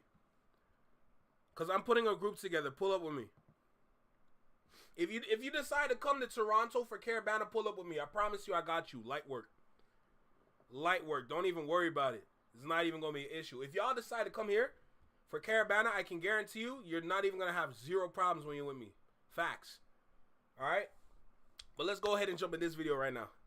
So, bro, I seen the thumbnail for this one, and I said, I gotta react to it, man. So let's make it happen. Let's go. Yo, right here. Right here in the small box. Right here in the small box. Welcome back to Single Seater Reactions, only on the Flex Mind Network. I'm Flex. Welcome back to the channel. Drake's fans are ruining his life? Brother, tell me more. I want to know. I just want to see people turn on him. Why? This might be a growing experience for him. So I feel like if this happens, he has no choice but to grow up. Because the reality is that it's going to be a while before we get him out of here. He's crippled. Don't get it twisted. He's crippled right now, but it's still going to be a while before we really get him out of here, right? But his fans are leaving him. Can we accelerate this process, please? Anyway, look, make sure you like, comment, share, subscribe. Let me know what you think about the video. Drop a comment down below. Let me know what you think about the reaction. Hit that notification bell to get notified when I drop my videos or when I'm live, like right now. And let's dive in this video. Let's go. Talk to me. Drake's fans are ruining his life. Shame on everybody going to the Kendrick Lamar concert in Toronto. Yo, if you're serious about Carabana, join the Discord and holla at me. Right now, bro. After everything Drake has done for our city, bro. This is the kind of I love it, bro. I love it. Keep going. Going to the Kendrick Lamar concert in Toronto right now, bro. After everything Drake has done for our city, bro. This shit makes me so angry. Like, I'm generally seeing people excited to see someone who dissed the person who put on for our city, who made us popular, who did everything for Toronto. And this is how you repay him, by going. What has he done? You see the popularity thing that he talked about? He put Toronto on the map. What does that do for you? What does that do for you?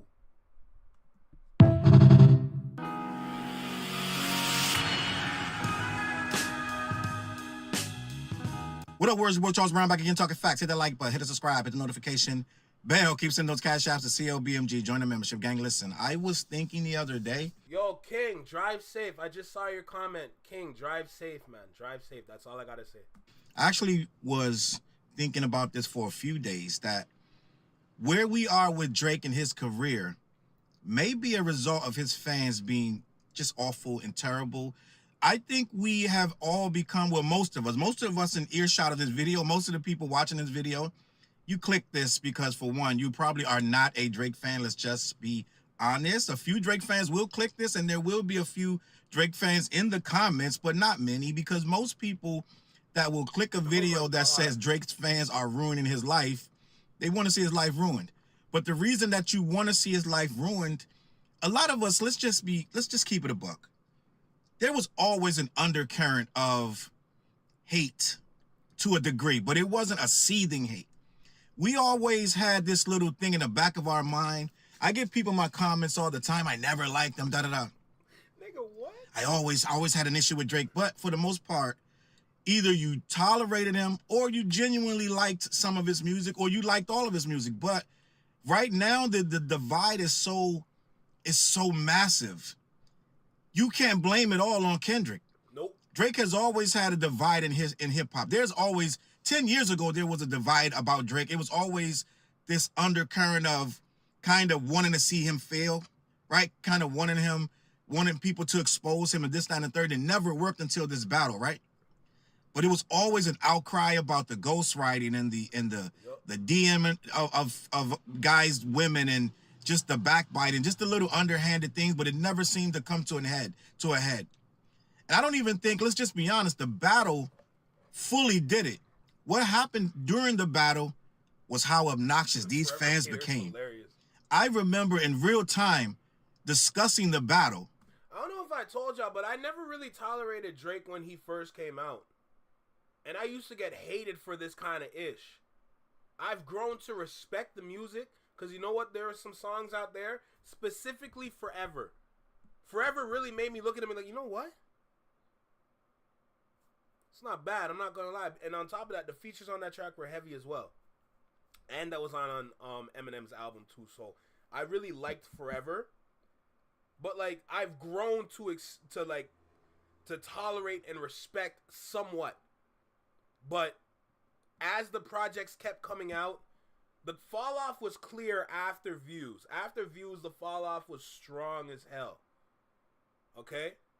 When he did the collab album with Future, that was probably like and this is my unpopular opinion, that was probably his best right there, if I'm gonna be completely honest. Because there's still songs on that album that ring off today. Not only from my phone, I promise you. So yeah, nah. I can't tolerate this nonsense no more. I can't do it. I really can't do it no more. I'm sick of this. And and the fact that when you go and talk to other people and you ask them who they have on their playlist, and their playlist is like majority of Drake, you don't have no other artists. You only have Drake and Party Next Door, and then that's it, bro. We can't accept that no more, bro. When you have a playlist, playlists are made for a reason. You're supposed to have a plethora of artists on a playlist, so your playlist looks healthy. You have a playlist with the same nigga all up and down this shit, bro. Be so for real. And going in the comments or going on Twitter and seeing how obnoxious these fans got. It got to the point you were fighting, you were battling, you were competing with these guys. They were relentless, gang. I think many of us, if we search our feelings, right, like Star Wars, search your feelings, Luke, right? If you search your feelings, you weren't this mad at Drake until these fans started to piss you off. Let's just be honest. All the numbers talk. Who does that shit but these fans? Academics made that happen. I remember that video. Academics is the reason why we talk about numbers. No other fan base talks about numbers like Drake's fans. They get annoying with the shit. Right now, you go on Twitter, Drake is the #1, like all day, #1 streaming again. Oh, so much for K-Dot's reign, so much that they minimalize everything into numbers, gang. It gets maddening. It doesn't matter how good it sounds, it's numbers. Doesn't matter how much time the artist put into his shit, doesn't matter. Doesn't matter how much the tour did, Drake's did more. It's always constantly about Drake's numbers. It doesn't matter. He gets on a feature, the feature does well. The numbers, they give him to Drake. It becomes, it drives you insane. Kendrick can't, no one, you can't be objective. You can't celebrate your guy because they're coming in your comments to tell you about Drake. Yeah, trust me. Since since views, like, no. And here's the thing, before all the nonsense, when he had the Caribbean records, there was an obvious reason why I like the Caribbean records, because the girls like it, right? And if the girls are dancing, the dudes are dancing, you know? So when it came to the Caribbean records, like Controller, One Dance, the track he did with Rihanna, I have an appreciation for those songs, you know? Because especially when you're in a club, when you're at a function, when you're at a festival, it gets people moving. Specifically, it gets the women moving. And if you get them moving, the bread of them gonna be moving, you know? My point is that outside of the Caribbean joints, that's it. After views, that was it. I'll keep the Caribbean joints because they work. They do what they're supposed to do. But outside of that, nah. Everybody else can keep that. I don't want that. Drake's numbers, and it has become absolutely maddening to deal with these people. They have no sense of anything music wise, anything hip hop.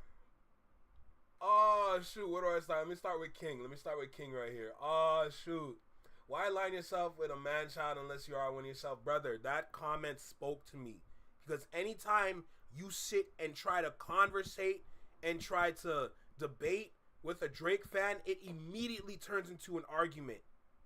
You can't control yourself. So you lash out when we start to speak facts about your king. You can't control your emotions around this man. Same way how he can't control his emotions around the people he keeps around, because look at him move. Look how he's moving. Bro, the way these Drake fans be moving, bro, I really have to question y'all, are y'all okay for real, bro? Because every time you try to speak to them, it's always an argument. I'm not here to argue with you. I would like to debate with you, because I'm a person I'm a fan of debating. You know, it's an eye-opening experience when you're debating with somebody, you know?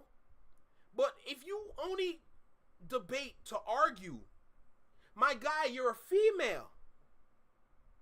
Respectfully, Respect. I want to clear that up respectfully. Y'all understand. But my point is that why, as a grown man, your sassiness is showing when you try to defend Drake. I question that heavily.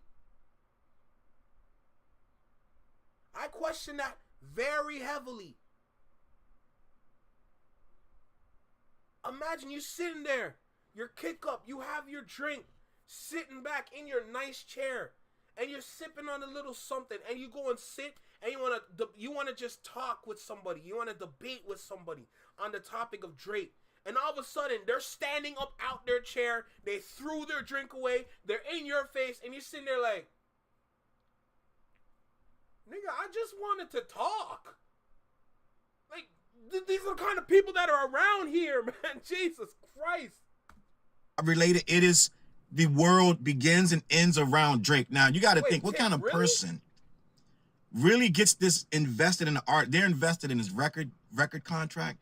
They're invested in his house where he lives. They're invested in who he sleeps with. They're invested in everything. These efforts actually went out and searched for his leaks to see what he looks like. And a man that leaks his own self, let's just be honest, that's weird in and of itself. But it's... What do you mean people try to go and look for the leaks? Leaks of what? Forget what? Why? And oh, Sharon, I remember your point. Hey, yo, I'm just Caribbean, bro. I'm Caribbean. I listen to all of them. You see me? Yo, if you know about Dexter Daps, if you know about Vibes Cartel, if you know about Popcorn, if you know about Elephant Man, Beanie Man, Perez, if you know about shoot, I don't want to say Sean Paul because that's too obvious, but if you know about some of them, name them. If you know about Shensia, if you know about any of the soca artists, anything, that's me. That's me, brother. That's me. Fans, including DJ Academics, wouldn't search for those leaks to see him. Why would you need to see that? But these fans are obsessed with this guy, and yes, we've always had fans. We've always had fans that are a little over the top about their guy, but in hip hop, we've never seen anything like this. Like, you could be talking about something unrelated to Drake, and these guys will bring Drake into the conversation without fail. It becomes like, are you psycho? And I think many of us, myself included, like, you could go back into my old videos. I was always like, well, I don't have no problem with Drake. I like Drake's music, here and there. Some of his stuff is okay. I always maintain that. But they make it impossible to say that shit now, gang. They make it impossible because you feel like when you say something good about him, you're saying good things about them. And you don't want to do it. It's maddening to think that I'm giving that little dweeb over there with the Drake t-shirt, hat, and mug, I'm giving him a compliment. It's impossible to like this guy right now because they come so obnoxious with it. Yeah, you should, because he's the greatest. He's the boss of all bosses. Like, that's all you hear, or even better, what you will hear. Yo, Drake is probably Drake has more money than Kendrick. Sir, shut the Your king is broke.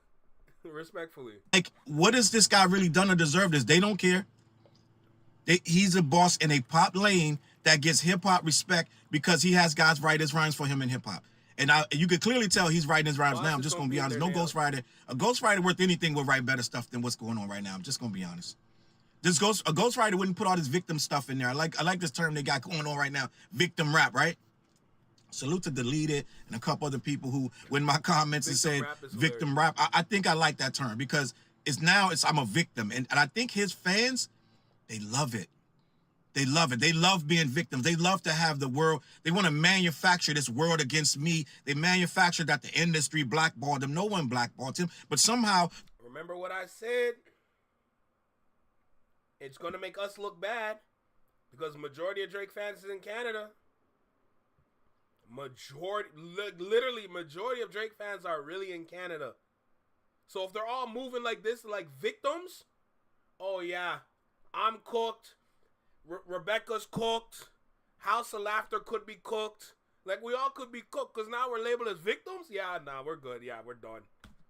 The biggest artists in hip-hop, according to them, the biggest artists in the world would get blackballed in the industry. Yo, Nate, girl, you're not the only one. We've been talked about his pockets. We've been talking about his pockets, and we went in depth Okay? Don't forget about that plane. That's all I'm going to say. I'm going to let you figure it out, but that's all I'm going to say when it comes to that plane. Don't forget about that asset. He makes millions before. Remember the whole narrative that if Drake before the battle, do you guys know that if Drake walked away from the music industry, the entire industry would collapse? Do y'all remember that? The entire industry, they can't survive without Drake. If Drake goes independent, the music industry as you know it would collapse, right? That was the narrative that these people were running with, and we didn't have no choice but to accept this bullshit. Like, we was like, damn, really? Wow. Like, it made it like this guy was God on earth until Kenny brought him down a peg. Now, Kenny brought him down a peg. He did that for all of us, right? But the fans never lost. Drake clearly lost a step. Let's just be honest. He's not rapping the same. Rebecca, I know, but I'm teasing. I'm just teasing, saying like, yo, since majority of Drake fans are in Canada, we could be labeled as victims. Like, we got to go out there and let people know I'm good. Life is hard, but I'm good. Like, he doesn't have the look in his eye. He don't got the eye of the tiger, right? Drake used to have the eye of the tiger. Go back and look at first person shooter. You got to be an asshole to even make a song like that. To make a song that reckless that you're the first person shooter. It's me and Cole and that's it. Like, you got to be an asshole to even make that record, let alone the video where you're playing every sport at a high level. Like, you got to be an asshole to just do that. Now he's doing videos and alone in the freezer, right? He's alone in the truck by himself. It's a different guy. This ain't that. So he's lost a step, but his fans, they have not adjusted to this. First of all, it took him probably, I'm just on a gamble. It took him at least 8 months to even admit, to even acknowledge. Drake fans were still saying he did not lose well after Not Like Us was already months old. They were still fighting. So it took them months to. Hey, and on top of that, I just want to add to you guys' conversation in the chat when it comes to Drake. Drake doesn't own his name. The name Drake, he doesn't even own his own name. Don't forget that.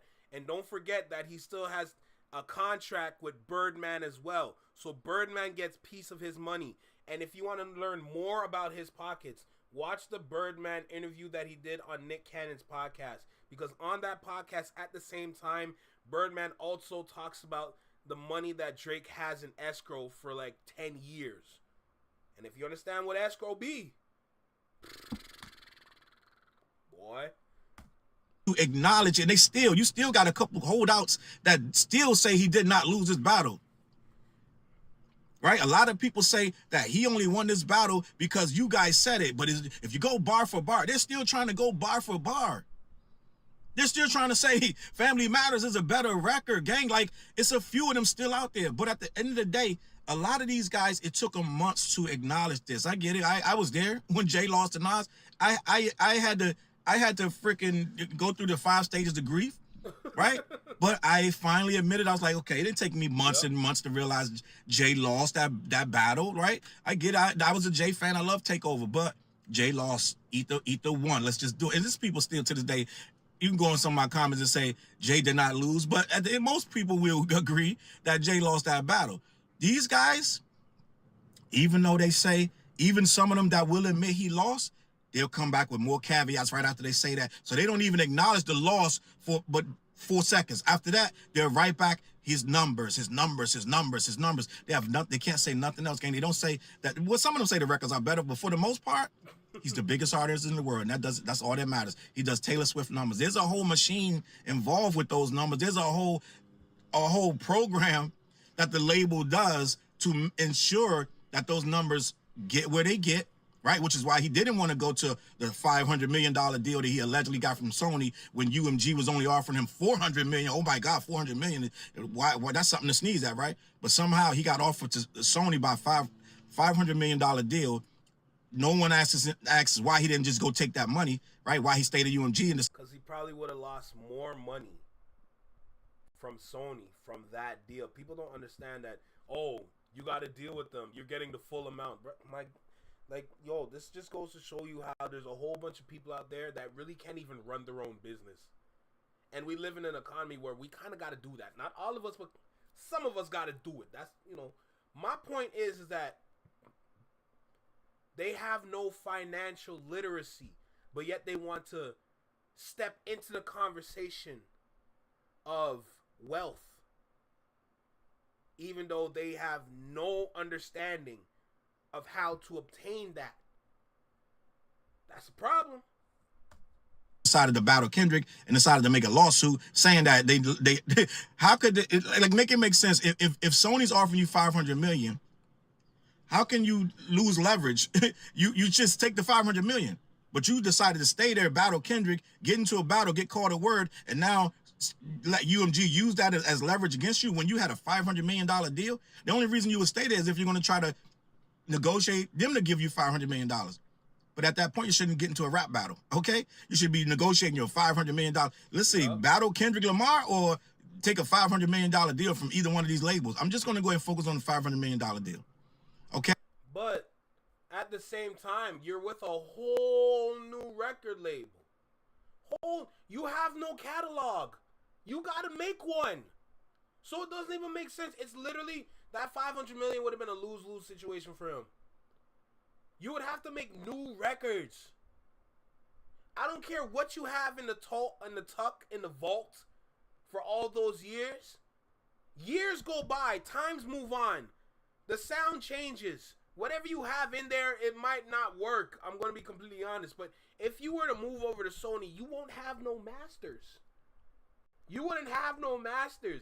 So for you to go over there, you got to make a whole new catalog. Meaning, they're going to work you dry, just like what UMG did for the past how many years for you. You would have had to slave yourself as a 40-year-old man over at Sony if you were to take that deal. You would have been the first official artist that we can happily call a slave if you were to take that deal, knowing your situation. We wouldn't even call you Drake no more. We wouldn't call you Aubrey. We wouldn't call you Drizzy. We wouldn't call you friggin' The Boy. We would call you slave number 66. That's what we would call you with your stupid ass. Okay, but these fans, they don't care about any facts involved with this. They want to look at the ticket sales of the shows. They want to look for empty seats. They want to look at how much things cost, and it was a $14 ticket. We get so sucked up in defending Kendrick, we can't enjoy hip hop anymore. You can't have a real hip-hop conversation with these guys because they don't, first of all, they don't know hip-hop. Drake has amassed a huge pop emo demographic, and they fight for him like it's their own mom, dad, brother. They fight for him like family, but they have no business in the fight because it'll be hip-hop heads talking hip-hop. They'll come in with these pop numbers that no one is talking about. Hip-hop is not a thing based on, they make you get into numbers. They make you start, well, Kendrick is number, you got to go out and start figuring out what amount of numbers that Kendrick did and didn't do. Outside of numbers, you have no conversation with these guys. So they come in with this deity worship about this guy. And it makes it difficult for someone like myself and probably you to even listen to him objectively anymore. I'm just going to be honest. A lot of us go in, this vitriol we're directing is really at his fans. If you look at the core of it, when you get on online and you say something snarky or nasty about Drake, you probably are wanting it. You don't even want Drake to see it. You just want these fans to see it because they're so nasty about it. The cops are looking for top 5 again? Jesus God. They're so delusional. You want to combat the nonsense. At the most, you got Drake hitting like on something that a fan wrote. He's not really, oh yeah, he's a jerk. I'm not gonna go too far and be like, whatever, but most of the stuff you're reacting to and you're commenting day to day is some really weird ass Drake fan. This guy can't make a comeback if he wanted to, because the more positivity you give him or the more streams, you're going out of your way to not stream this guy. Whereas before, you may have listened to it, it's going to be millions of you that go out of your way to not even listen, because you know when you go listen and 10 million people that go listen, that's more streams to give him, and now you're giving his fans ammunition. You don't want to give these people any ammunition. You're waiting like this, like, I hope this shit flops. Every time you hear that it flops. Damn, yo. King, that is a good point, bruh. That is a good, they really GTA 5'd him for his whole, wow. I really like this. Hold on, I really like this. I really like this right here. Drake's issue was that his sound stayed the same and his name is the only thing that sold. They GTA 5'd him. Wow. Wow. That is a comment. Yo. Yo. You go straight online and be like, that shit I told you is trash, da, da, da, because you wanna kick these fans in the nuts. They're mad annoying, gang. They possibly, I'm trying to think of a worse fan base. Taylor, Nicki, Beyonce. Nah, none of them are worse than Drake's fans. I think they've become the epitome of the worst kind of fans. I'm sorry, Philadelphia Eagles in sports. They've amassed a fan base of some horrible people. I'm just gonna be honest. They're like they say, they threw snowballs at Santa Claus, right? Remember that? But they try to say, well, it wasn't that Santa Claus. Y'all threw snowballs at Santa Claus. Let's just be honest. So the end of the day, Drake fans have become everything that we cannot stand. His career can't survive at this point with these fans because many of us will not allow him to have good music. We will not allow him to break records. We definitely won't pay for no tickets to his shows. I'm just going to be honest. He's going to get people because they're going to be people. It's some neutral people that are just cool people that like his stuff. Right? It's just some regular. My wife likes this. It's like, I like Drake to this day. She's like, you're just too mean on this guy. Like, she's like, I feel bad for him on some shit. Like, I'm like, don't feel bad for this motherfucker. He's a jerk. Like, he do some bullshit. But at the end of the day, these fans, they're making it so that people will not give him a second chance or third chance, whatever you want to call it. They will never. First, most of us wanted him to lose that battle with Kendrick. We thought he was a bully. We thought he underestimated K-Dot, and he got what he deserved. I'm not taking away from that. But once that battle, I think hip-hop could have cooled off. And I think we could have been like, okay, the battle's over. No, they wouldn't let you. These fans wouldn't let things cool off. They spent months. It's gonna be years of them trying to rewrite this history. They're rewriting it every day. Gang, I just saw, and this guy, what's the dirt? I don't know what happened. He became the worst. I mean, they ran him out of YouTube for a while. But somehow he rebranded, right? I never understood why he just stopped doing his video. But he stopped doing his videos because they got on his ass about saying that Drake said the N-word 37 times because he was 37 years old. It was dumb. It was stupid. And he got, for a while, he left, but then he came. This nigga killed me. Trump fans, Drake fans, Eagle fans, Ye fans. I'm not saying that last one. And we hate them all in that order. Jesus God. Came back and decided, I'm going to lean all the way into this Drake. I'm going to be Drake Central, right? And his newest take today, gang, he makes some dumb takes, but this new take that Drake can retire back to back, but Kendrick could never retire Not Like Us because he needs it. He needs the Drake, like somehow before Not Like Us and after Not Like Us, Kendrick has become a whole new artist and he has nothing. The tour will stop if he retires. Like, it's so dumb, gang. But this is where they are. It's getting to the point they got to attack Not Like Us instead of just saying, okay, Drake, let's make some good fucking music. We got to be little Kendrick. We got to be little Not Like Us. We got to be little the whole tour. Okay, we got to be little everything. It can't be neutral. We can't have a conversation. Hey, King, let me know, bro. You know I'm going to be ready. Let me know. It can't be, they two can exist. No, you can't. That's why we want Drake. Many of us want to see these numbers of Drake decline, because you can't have the conversation with them. Because they make it so stats orientated. So everything is so centered around his numbers. And so you can't even, it's like talking to a brick wall because they keep bringing up numbers from shit that's. Don't do that to a brick wall. It's like talking to drywall. You're able to punch it. If you're talking to a brick wall, you can't put hands on a brick wall. You know what I'm saying? So when you hear some of these Drake fans speak, sometimes you just want to put hands on them for how dumb they sound. And you can connect. So I say drywall. I'm just saying. 10 years ago, right? The numbers, his old stuff, this motherfucker made more music than anybody. Like, literally more music than anybody. So he got so much and deleted that great video. Go watch that deleted video where he says Drake is McDonald's. He says he's been around forever. The food is, you grew up with it. It never went anywhere. And the food is cheap and it's fast, but it's not quality, right? It's like, it's not quality. But that just goes to show you what Drake fans would prefer. Drake fans would rather have a McDonald's Junior Chicken, and I did say the Junior Chicken, So anybody out there that be like, nah, don't do that to the junior. Yes, I'm doing that to the junior chicken. Why? You would rather have the junior chicken than to have, now, depending on people's preferences, because some people like it medium, some people like it medium rare, and then Jamaicans and Caribbeans love it well done. My point is, they would rather have the junior chicken than to have a really good steak. Wagyu at that matter. They would rather have the junior chicken because they know I can't cook the steak and I don't have enough money to buy the steak. But I got enough money to buy 2 junior chickens. You'd rather have that than to go and have a nice cut Wagyu steak. Nigga, your priorities is all over the place. You would rather have something that is higher in calories.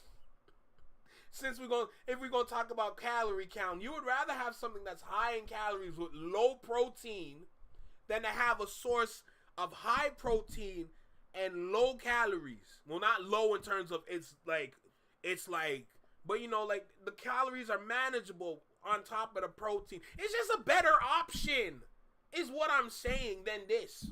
That's all I'm saying. You can get it real quick and it's always available. Brother, you don't know what a junior chicken is? The junior chicken from McDonald's? Oh, man. It really must be different out there because, yo, out here in Canada, a lot of us niggas glorify the junior chicken. It's just the junior version of the McChicken. That's it. But we really do glorify that shit then. Because all we talked about was junior chickens back in the day. But it's made for mass consumption, and it's so much of it that it's a McDonald's, and that's what it is. He's made so much music. Yes, he's going to freaking sell. It's never going to stop. So they lean into that, and it's never like, yo, he outbarred you, and it's just crazy. It's like it's so sad that y'all don't have junior chickens out in the U.S. Oh my God. I ain't gonna lie, that was an eye-opener. I'm gonna be completely honest. That was really an eye-opener.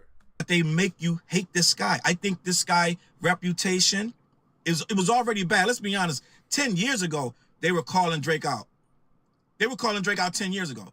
And his fans have been obnoxious since then. I remember when Damn came out and I was just trying to enjoy the album. I went on Twitter and these guys were going at Kendrick. They were going at K-Dot since that.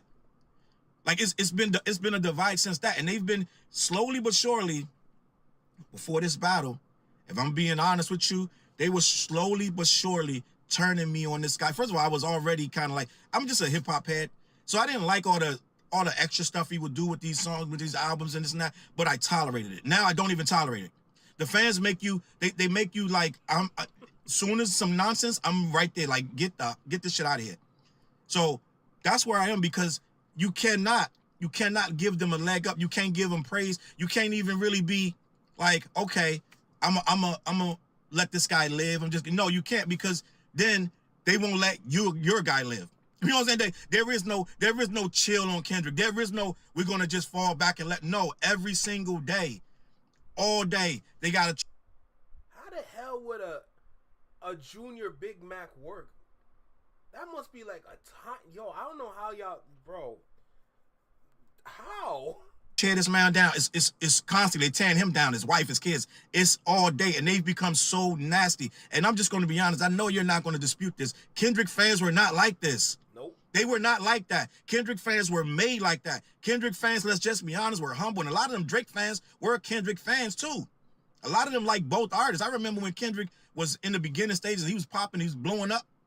Especially around the time, right around the time before Good Kid, Mad City. I'm sorry, before To Pimp a Butterfly. He was beloved on both sides. He was beloved on both sides. Now he can't do anything right. They gotta disrespect this man in every kind of way. It's been like that, like I told you, since the Control verse, since The Pimp a Butterfly. These guys have been. It was arguments about, yo, who's better? Yo, nobody want to hear that black conscious bullshit. That was Drake's fans. They make you not like this guy. So it's become a thing now where Kendrick fans have become, sad to say, and nobody can dispute this, Kendrick fans have become just as obnoxious. But when your back is against the wall, Kendrick fans they're not the kind of people to attack people. We're real people that know what this hip-hop shit's about. We don't care about attacking you. We were just trying to celebrate this man, trying to show that this man was a great lyricist. They wouldn't let that because him being great means their guy is not.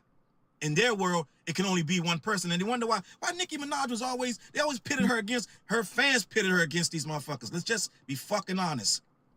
They pitted her against a lot of people. So it wasn't just like, yo, y'all won't let it be 2 females in hip hop. Yeah, that's true to a degree. But then her fans came along. This nigga said royal meat. This nigga said royal meat. Pause, nigga. Bro, I don't know how y'all food work, bro. I ain't gonna lie to you. How the hell they market y'all shit is my question. It made it really hard to have 2 females in there. Right? Let's just be honest. Every time a chick tried to come up, these fans came on her. They came at her crazy. Let's just be honest. Well, she ain't better than Nicki. Once again, the numbers, right? So this whole thing, where we are right now, a lot of things had to devolve because the fandom made it awful, made it hard to like that person. And like I said, Kendrick fans, we adapted to this. We were given this word. We didn't make it, gang. This is why we're some of the most, we got some of the most cleverest clapbacks. We don't give a fuck because we're smart, gang. We come back and one sentence clapback and it'll be like fucking, I've done a lot of one sentence clapbacks, a million views, 2 million. But I ain't gonna lie, everything he's saying is right. Like, it's not necessarily that we are the Drake fans now, but it's like, yo, we're sick of them speaking. Because they speak for the sake of speaking. They don't speak to actually prove a point. It's like arguing for the sake of arguing. You're not even trying to do nothing here but cause some noise. You're trying to cause some ruckus. You're not trying to advance the conversation in any kind of way. Bro, you can't do that, bro. That's ridiculous, man. Jesus God, bro. Jesus. You can't do that. But I kind of agree. Like, we're not necessarily the aggressors, but it's more like we're just defending ourselves from y'all. That's it. Million views. One sentence because we're smarter. Just gonna be honest. And we're playing from a side of defense, but we're also we're on the right side of this shit. Okay? And this is where I feel like his fans don't understand. They're on the wrong side of history because they're making things that don't exist. They're making narratives that aren't real. And therefore it's easy to combat it. But again, when they're in that bubble, they're in that echo chamber, they don't hear you. So you're not combating them. You're combating the rest of the world from listening to the nonsense that they're saying. A lot of people be like, Charles, like I see in my comments, yo, why you still doing videos on Drake? Why you still doing videos on academics? Well, who gonna do it? Like, if I don't do it and you don't click and watch it, then the narrative these narratives become a truth, gang. Like some of these narratives, even I have to go and figure out, no, is that really true? Did he just beat Kendrick in 17 different categories? Like, if somebody doesn't tell you, you won't fucking know. And that shit will stick in the back of your head. And you're sitting at you're at the family barbecue, and some Drake guy's like, yo, he beats Kendrick in everything. And you're like, damn, does he really? Because you don't have nobody out here to combat it. This dude, Drake, is losing in every category, every single one. Every single one, he's losing at everything. But if you go on their side, it look like, yo, they neck and neck, son. A battle, they get right now. You're going. Yo, Sharon, don't kill me, bro. I ain't gonna lie to you, low key, just low key though, I do the same shit, bro. I ain't gonna lie. Twitter is a narrative. Yo, I thought he was finished. I thought the boy was finished. Here we go. He's right back #1. Everything. So it's like somebody out here has to be the voice of reason, and I'm trying to be one. All right, I'm gonna leave it at that, man. I feel like his fans, they have made me almost into a monster when it comes to this Drake stuff because I can't even be neutral. I gotta say shit like it is. It's blunt. I'm really, really annoyed with. I'm more annoyed with him because of the fans' treatment. Right? Somebody took my picture the other day, I think it was 2-3 days ago, and they took my picture like, this guy looks like he's on a slow bus. This is a Drake fan. So I laugh at shit like that. But this is what's going on out here in the world. I find them to be funny and obnoxious. They're weirdos. They're soft as hell. Right? Absolutely. What did I say? What did I say earlier? We're going to get looked at as soft-ass motherfuckers here. Drake fans are soft. Even though they act tough, there's something about them that says they're soft. I said this earlier. We're gonna get looked at as soft. They're the softest people. Like, they probably wouldn't look you in the eye if you saw them on the street and you start talking about this shit. They probably just run away or something. But online, they're tough, gang. They come in swarms. And some of my biggest videos on Twitter get swarmed by Drake fans. They have no idea how much I laugh at them. I find them to be hilarious. But that's what it is. They get really. I've never seen Jay-Z fans get this passionate. And I don't even think it's passion. I don't even think it's passion, gang. But I guess that's, for lack of a better word, that's what I'm gonna leave it at. But these fans make you not want to like him, right? That's you valid. may have had an inkling of, yo, I don't know about his music, like, but you were like kind of like, I'm just gonna sit back and watch, but I'm not really into some of this stuff. Now you're hating. You're literally, you're a hater. I'm just gonna, if you are to search your feelings, you hate this nigga right now, and it ain't because of nothing he fucking did. It's because what his fans did, right? You didn't like him. You kind of was put off by him. If I'm gonna be serious right now, it's not only that he's making a point. The concept is a really good point, that you hate this because of this. That the concept in itself is a really good point, because for me now, I can relate this back to basketball, more specifically to the Toronto Raptors. I'm not a big fan of the Toronto Raptors like how I used to be a big fan of them. To be honest, a lot of the times I'm really fed up with Toronto Raptors. And not because of the players or how they play. They're doing the best they can, respectfully. You know? My issue is with the stupid ass fans out there that yell and scream for the sake of yelling and screaming with not even understanding the history behind the Raptors. I don't like hearing the nonsense I'm hearing from them most of the time. Don't sit there and disrespect Vince Carter. Don't disrespect Tracy McGrady. It's not specifically Tracy McGrady, because Tracy McGrady is the reason why we got Vince Carter. And Vince Carter is the reason why we go down the timeline of the Toronto Raptors. But when it comes to these stupid fans, bro, these fans know nothing. They're bandwagoners. They're literally on a wagon riding that bitch. Trying to talk big like, yo, shut up. I'm sick of them, bro. Like, they really piss me off. They really annoy me. Like, anytime I hear them speak, my spirit just wants to leave my body. Like, it's just ridiculous, man. A little bit, but you tolerated him. But this shit with the fans, I hate them too. they made you hate him. Now, all that visceral, you spit every day because of him, it's the fans that did it. I'm going to leave it at that. CLBMG, man. Every Wednesday night, we go live on the What Show around 9:15. Check us out. Every Monday, we got a new show called Underground Edge. We do that live. It's about 2-3 hours of just showing music videos on my page and 7 other different platforms. Make sure you tune in. Get in the comments. Tell us if you like those music videos that we're showing. I'm about to bring back the Old Heads Only podcast. We talk about old shit, Kwame and Biggie Smalls, and we just talk about old music, talk about old things. So I'm about to bring that back. We're about to bring that back real soon. And head on over to black-yeti.com. They got all new flavors. Just added some new flavors 2 days ago. All right, check them out. Let them know who sent you. I'm going to catch y'all on that flip side. Peace. Man, what do I... This is a good video. I'm not going to lie. This was like a really, really good video. Like, he didn't kind of cook. He did cook on this. You know, he was with the pot stir-frying with this video. So I have a big amount of respect for this video, no doubt. Drake fans are ruining his... For real, they really are ruining his life. Because it's not even just like what they're saying or do. It's just the representation in itself. It's crippling his career. Drake fans are really young. Of course, you might have some of the outliers with some of the older people. But he's amassed a huge young audience. And it's the younger audience that is speaking more than the older audience when it comes to Drake fans.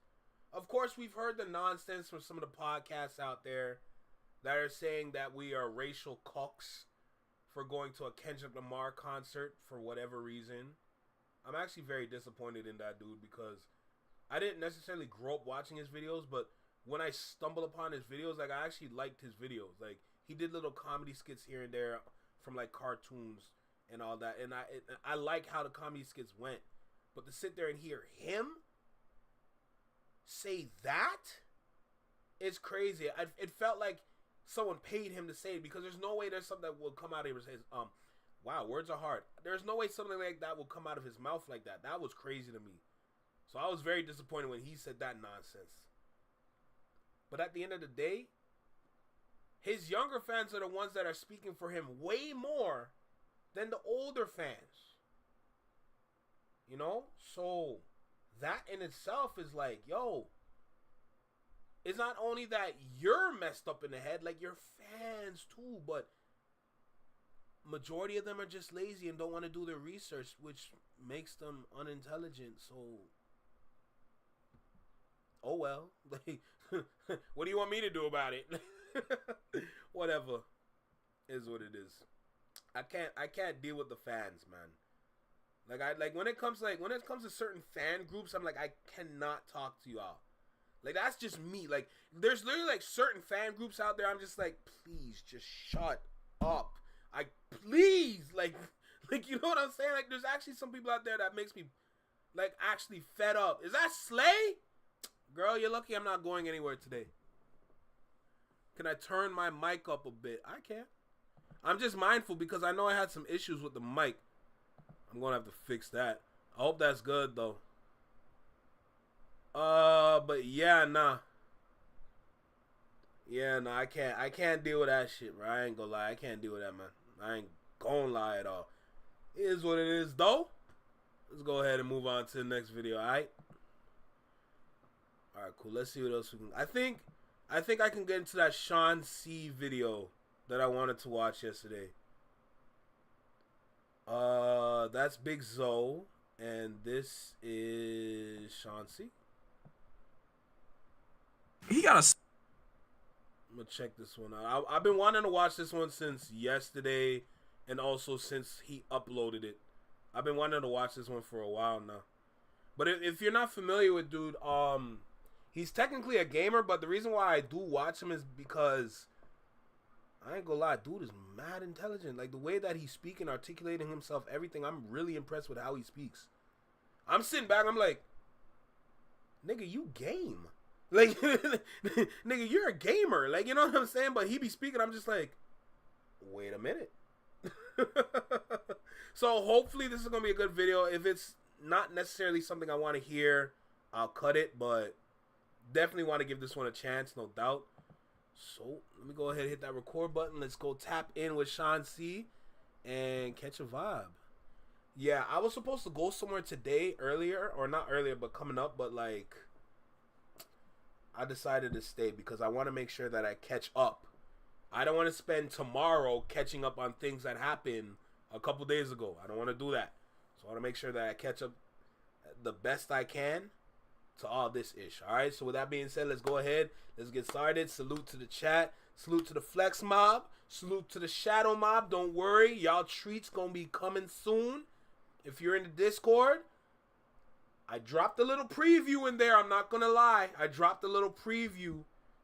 Everything that I want to put out is pretty much set up. It's just the logistics now that I got to get through, like the pricing and everything. But like I said, that's not going to happen for a while. But I at least want to prepare myself for that time and that moment. So I just want to make that clear. All right? But the merch will come later. Don't worry. Right now, let's focus on the videos. We got to get back to action, man. It's been a minute. So let's make it happen. Let's go. Yo, right here. Right here in the small box. Right here in the small box. Welcome back to Single Seater Reactions, only on the Flex Mind Network. I'm Flex. Welcome back to the channel. Yo, we got Sean C in front of us, bro. Video title, Drake has lost his mind. You're damn right. I'm just curious about his perspective because when it comes to him, in certain topics that I've noticed from over like the past like months that I've been watching his videos, he really do be breaking things down, and it actually be like, yo, that's a good point. That yo, he really do have good points, and the way that he's articulating himself, like I'm really impressed. Even though dude only he does this, you know what I'm saying? Like, So I actually have a big respect for dudes. So let's go ahead and dive in with this video. Make sure you like, comment, share, subscribe. Let me know what you think about the video. Drop a comment down below. Let me know what you think about the reaction. Hit that notification bell to get notified when I drop my videos or when I'm live, like right now. And let's dive in this video. Let's go. Song with Rod Wave? Unfortunately. Why that sound kind of hard though? What I'm thinking about it. It's not that good. I mean, I don't. Okay, I didn't mean to. I didn't mean to put myself out there as like a Rod Wave fan. I'm not a Rod Wave fan, but I do like some Rod Wave songs from time to time. Like he got this one where he's singing kind of sad. I guess that's all of them, but you know what I mean. Oh wait, Packaged Ice, Dry Ice, Ice Sculptures, Ice Machine, Ice Man. You know, this is my thing, right? And granted, I haven't listened to the song yet, but when was the last time I played Destiny, brother? It's been weeks. It's been weeks since I played Destiny, bro. When you see a rollout like this from somebody as big as Drake, you gotta get a little giddy inside, right? You do. You a little giddy because it's like, oh man, you put an effort into what we're ultimately gonna end up hearing in a couple of weeks. No, let me hear that again. What do you mean he feels giddy? What do you mean? Ice Machine, Ice Man. You know, this is my thing, right? And granted, I haven't listened to the song yet, but when you see a rollout like this from somebody as big as Drake, you gotta get a little giddy inside, right? You do.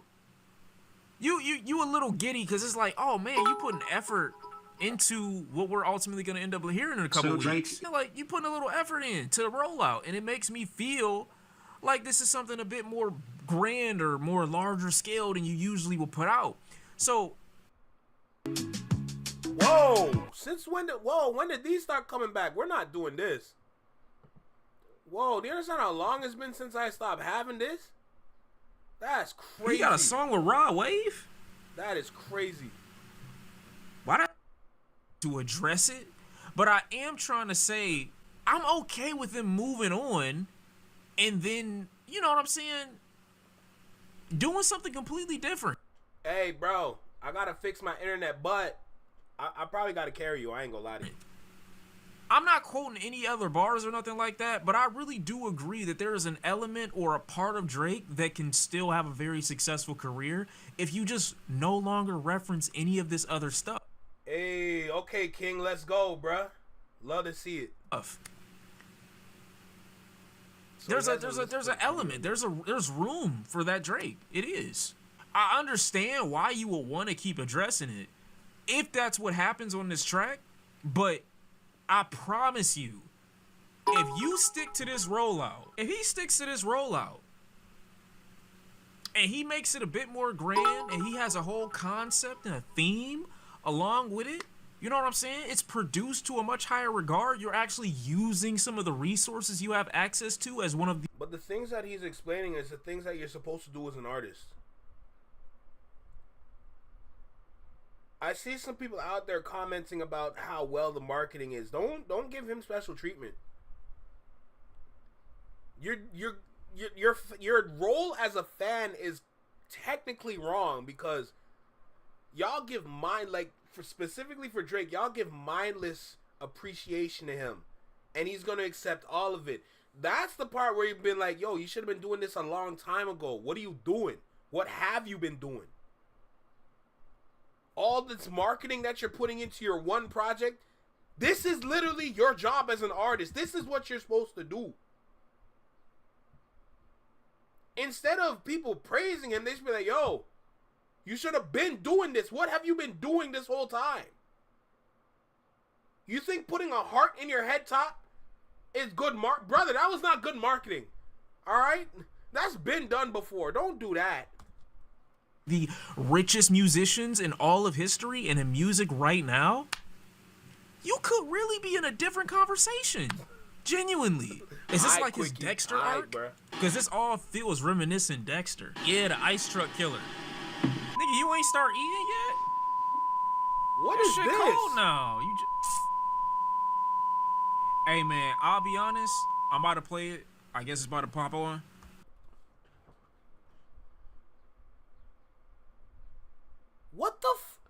What is this?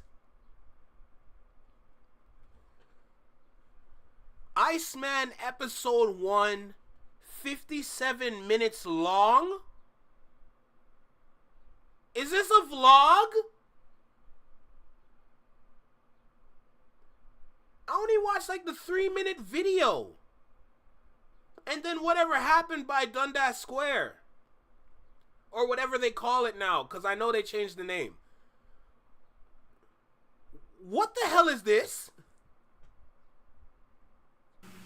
Yo, if you really want to die in front of me, I'm addicted warm to up your Destiny, food and brother. don't I'm sorry. immediately start eating it.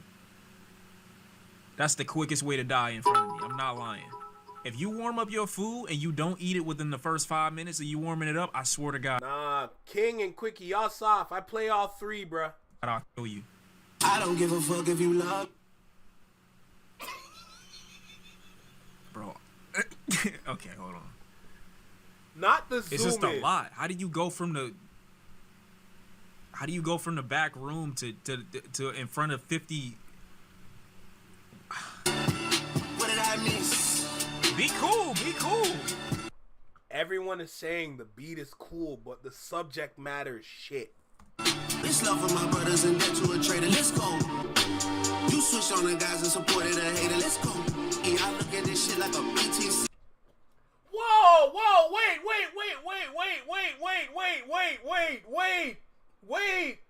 wait. Oh, I can't like this song.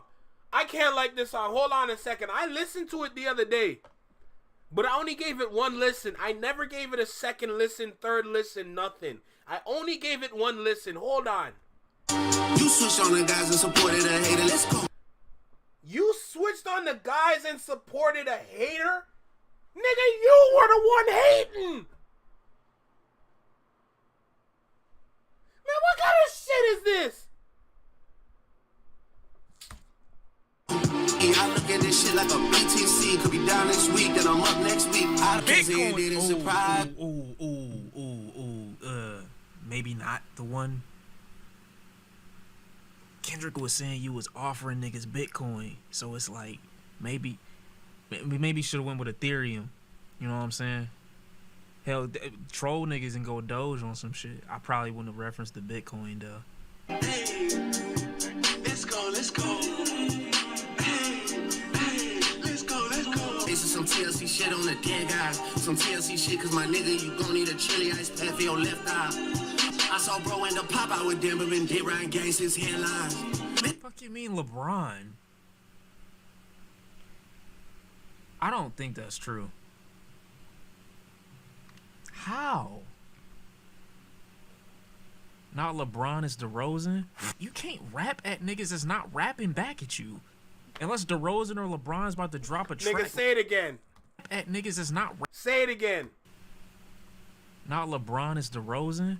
You can't rap at niggas that's not rapping back at you. You're a bully. You're a bully. Remember what I said from some of the title of my video? Like, yo, you're cyberbullying. Bro, this freeze frame is crazy. This freeze frame is just. Hold on. We gotta block this because I can't speak with this nigga trying to lick his lips, trying to be like LL Cool J. I can't do that. I gotta put this paper in front of the screen so I can speak freely. Yo, you literally turned on your camera, you went on live on Kick, and you were just live streaming your feelings towards people that don't have a music career. That's all you did. That is literally all you did. That is crazy. Oh my God. Sharon, I agree with you. One of my friends told me that if you speed it up, it's actually better. Because there should have been no reason why it should have slowed down. You had the momentum and you killed your own momentum by slowing down the beat. But nah, you want to sing with your stoop? No, let me stop. But yo, like, literally, like, you tapped into your whole Aiden Ross moment. Aiden Ross. You tapped into your whole Aiden Ross moment. You went on live. You were angry at people. And you say, you know what? Let me go on a rant with some background music. That's literally all you did.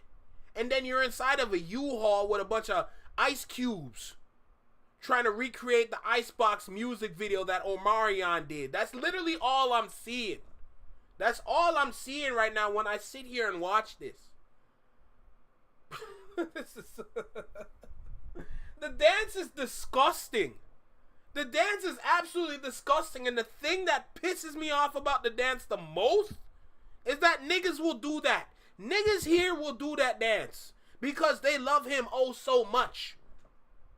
Niggas here will do that dance for real, even though we've been technically been doing in that dance for a minute.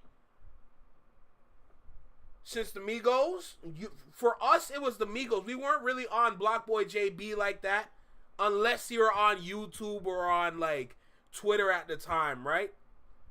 But when Drake had that track with Block Boy JB, yeah, we were doing the shoot dance, right? We were doing that shit. Everywhere we went, we did that shit. Facts. We're not doing the Fortnite version, where it's like 1, 2, 3, and then one. Nah, we're not doing that. We're not choreographing the shoot dance. We do what we want to do to it. My point is, niggas would really do that dance. I ain't gonna lie to you. Unless DeRozan or LeBron's about to drop a track, like, just leave it. He really wants Tiffany Bluestones. I done made plenty shit right at a 2. Like, you got your crosshairs on the wrong target. Bet not be LeBron, cause you got that nigga tatted, bro. You can't say shit to that nigga. LeBron ain't even dead, and you got him on you. That's crazy. I saw LeBron ain't even dead, and he got him on you is crazy. That is insane. Bandman Kevo, he got like Trump, Nixon, Ronald Reagan on his stomach or some shit. I don't know, but like Rebecca, we covered that video yesterday, so that's probably gonna be one of my uploads for later today. But we covered that video yesterday. So just to let you know, so we know exactly who the artist is and who he stole that from as well. So when I saw that, I just knew that there was levels of dick riding that I didn't even know were possible for niggas, bro. I didn't even know it was like, I didn't know that was scientifically possible to get a nigga that's not dead tatted on you, and they're not your son or your brother or your dad, I guess. I don't know. I didn't know that was possible. Looking at hoes, word for word at all of the shows. You always felt like this, man. What did I miss? Wait, hold on. Are these tracks? These are definitely not. There's no way these are tracks. Oh, is that it? I like that. I'll be honest, I like that. We gotta have a talk about the content, though. I'll be honest. I heard a lot of stuff in there, and I'm like, what? We gotta have a talk about the content. He sounded relatively hungry on this one. I don't know if it was hungry, but definitely bitter. I could feel the bitterness from this. And the thing about this, right? Have y'all seen? Y'all have seen Friday, right? I forgot who it was. I always forget bro name. You know when Debo like walk up on him, beat his ass, or he took his bike or his chain or whatever it was. I forget the scene. And he go back afterwards. He the delivery man. Let me hear that again. His ass, or he took his bike or his chain or whatever it was. I forget the scene. And he go back afterwards. He like, damn, that's fucked up. I'd have helped y'all. Yeah, Red. He like, that's fucked up. I'd have helped y'all. Well, I guess that's not really a good example. But it feels like that. You know what I'm saying? It feels like that because it's like Drake looking at everybody else like saying, why y'all ain't help me? Essentially. I'm confused. What did you expect them to do? And I get what you're saying, right? I'm not trying to be facetious here. You wanted them to pick a side, and you wanted that side to be unanimously. Y'all remember that run he did after that scene? He ran like, yeah, Red, bro. Yo, that little run that he did after, he really is Drake. Unequivocally yours, publicly. But you saw them sometimes play in the middle, or just outright completely, you know what I'm saying, either at it. Yo, Belize, what you mean by that? I hope I said your name right, by the way. But what do you mean by that? I need some more context to that comment that you left in the chat. Don't just drop that and disappear. I tell me more. Tell me more. Girl, start typing. Like the show in the music video, you know what I'm saying? I heard different. It's a lot of people that don't know that there was a very deep relationship between Drake and DeRozan. So I get why he would feel away if that bar is like toward him in any way. But I just can't stop feeling like, bro, your anger is misdirected. You wouldn't even be having this conversation had you put more effort into the rap battle. You would be fine right now. No one would have to choose a side. You can't be mad at people and be like, oh yeah, you can't go to the show when you're not even making any tracks back. Chat, when was the pop out? How much time was between Not Like Us and the pop out? Maybe 2 months, around 2 months. Within those 2 months, before the pop out had even happened, you dropped no response back. And like I said before, when you listen to Drake casually and you just don't pay attention to anything that he says, he's amazing background music. He can be. Drake isn't like a, what is her name? Sabrina Carpenter, is that her name? I mean, he is, but like, I can listen to a Sabrina Carpenter song and sometimes feel like it's poppy enough for me to not have to listen to what she's saying because she's not really saying anything. And that's probably not a good example to use because she's a bit more artistic than the average pop star to a certain extent. But oh nah, this nigga roasting. This nigga is roasting. Compare Trump's signature with the way they wrote the Iceman. It's literally the same. Girl, don't do that. Now I'm curious. Don't do that. Hold on, let me go ahead and search this. Donald.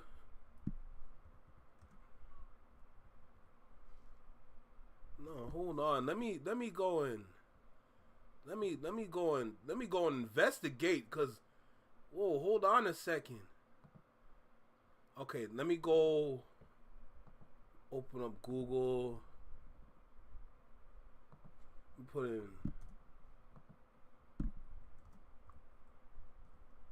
Whoa, hold on a second. Girl, anyhow, these really do look the same.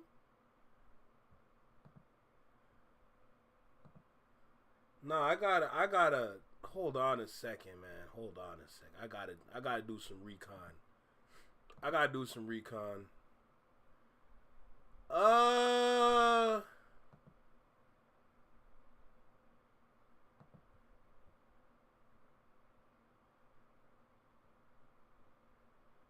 I kind of see what you're... Wait.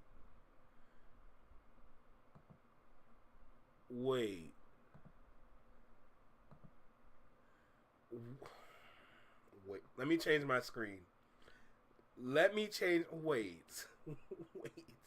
Wait. Hold on a second. Wait a minute. Wait.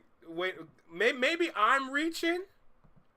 Maybe I'm reaching, but something is not. Maybe I'm reaching. Maybe I am, but I'm sorry. No.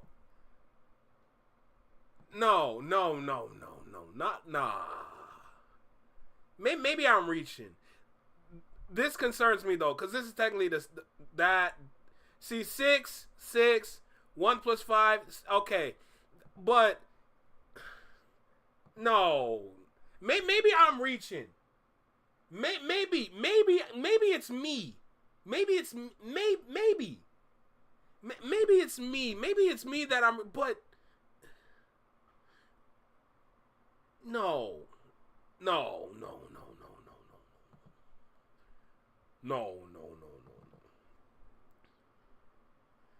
The Trump, not the Donald. Hold on.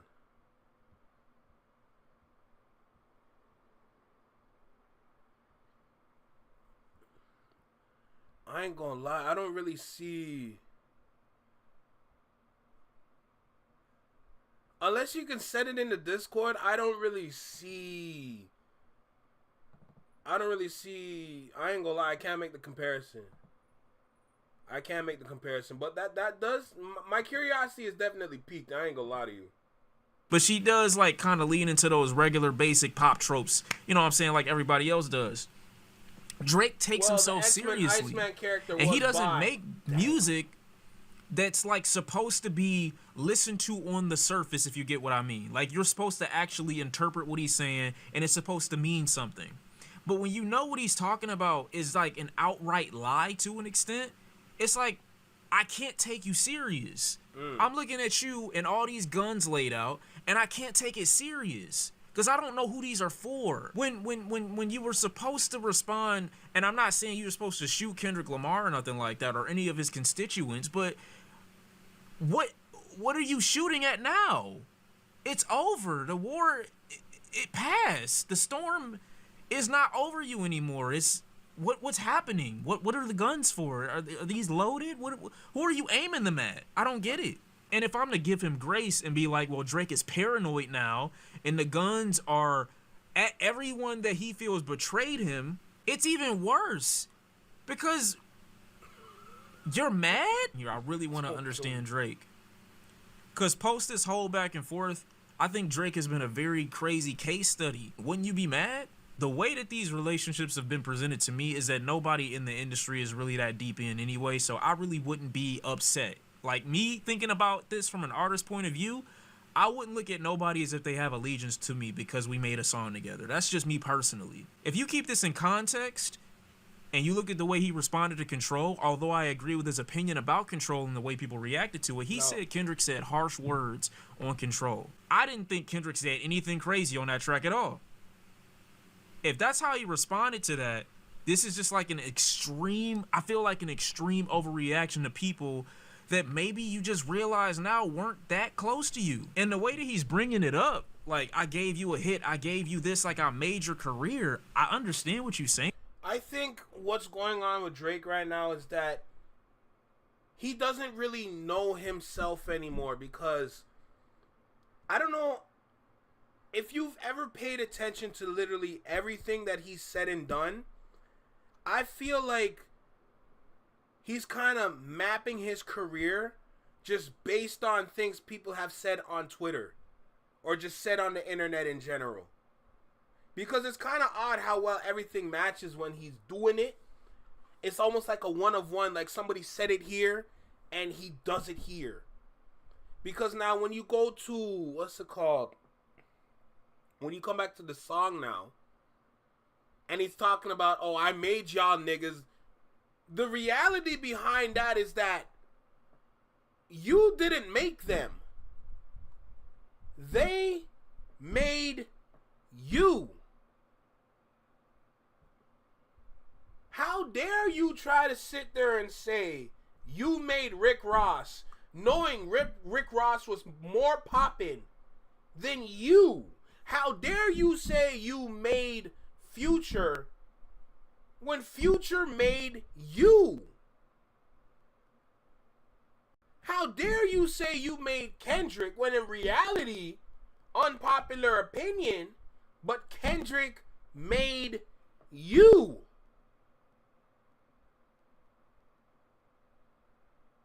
So I feel like he's way too glued to the internet. Because he's trying to make sure that his image is just extra perfect.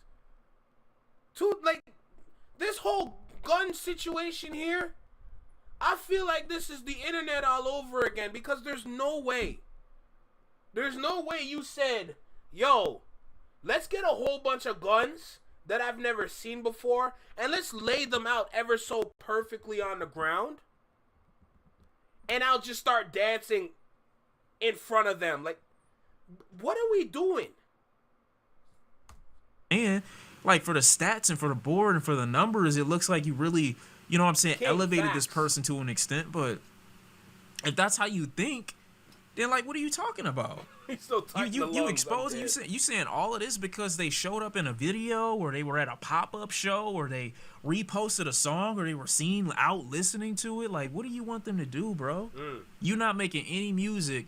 You're not fueling the fire of the war at all, but you want them to pick your side? I don't get that. This is just victimhood 101. This is victim logic. And then also trying to act like you will blow a nigga head off. On top of that, you suing! Lucifer, do you know how much of a bitch that... I'm not calling you a bitch, Lucifer. I'm saying, do you know how much of a bitch you'd have to look like to tell somebody you can't listen to a song?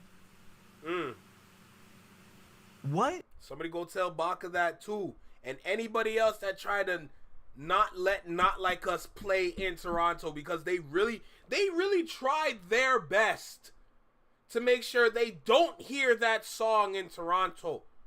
Wherever any of these OVO niggas, wherever Baka, any of them went, they really ran up to the DJ booth and tried to not let the song play.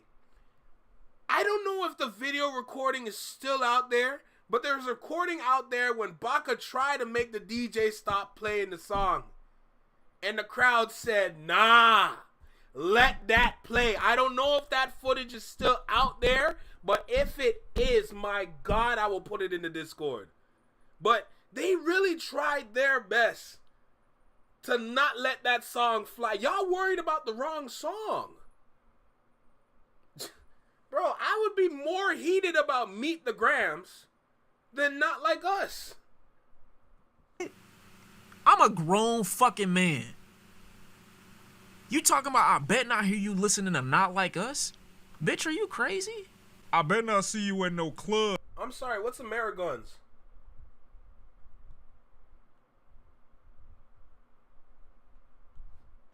Is that Mimi in the chat? What's good, Mimi? How you feeling? I hope you're doing alright.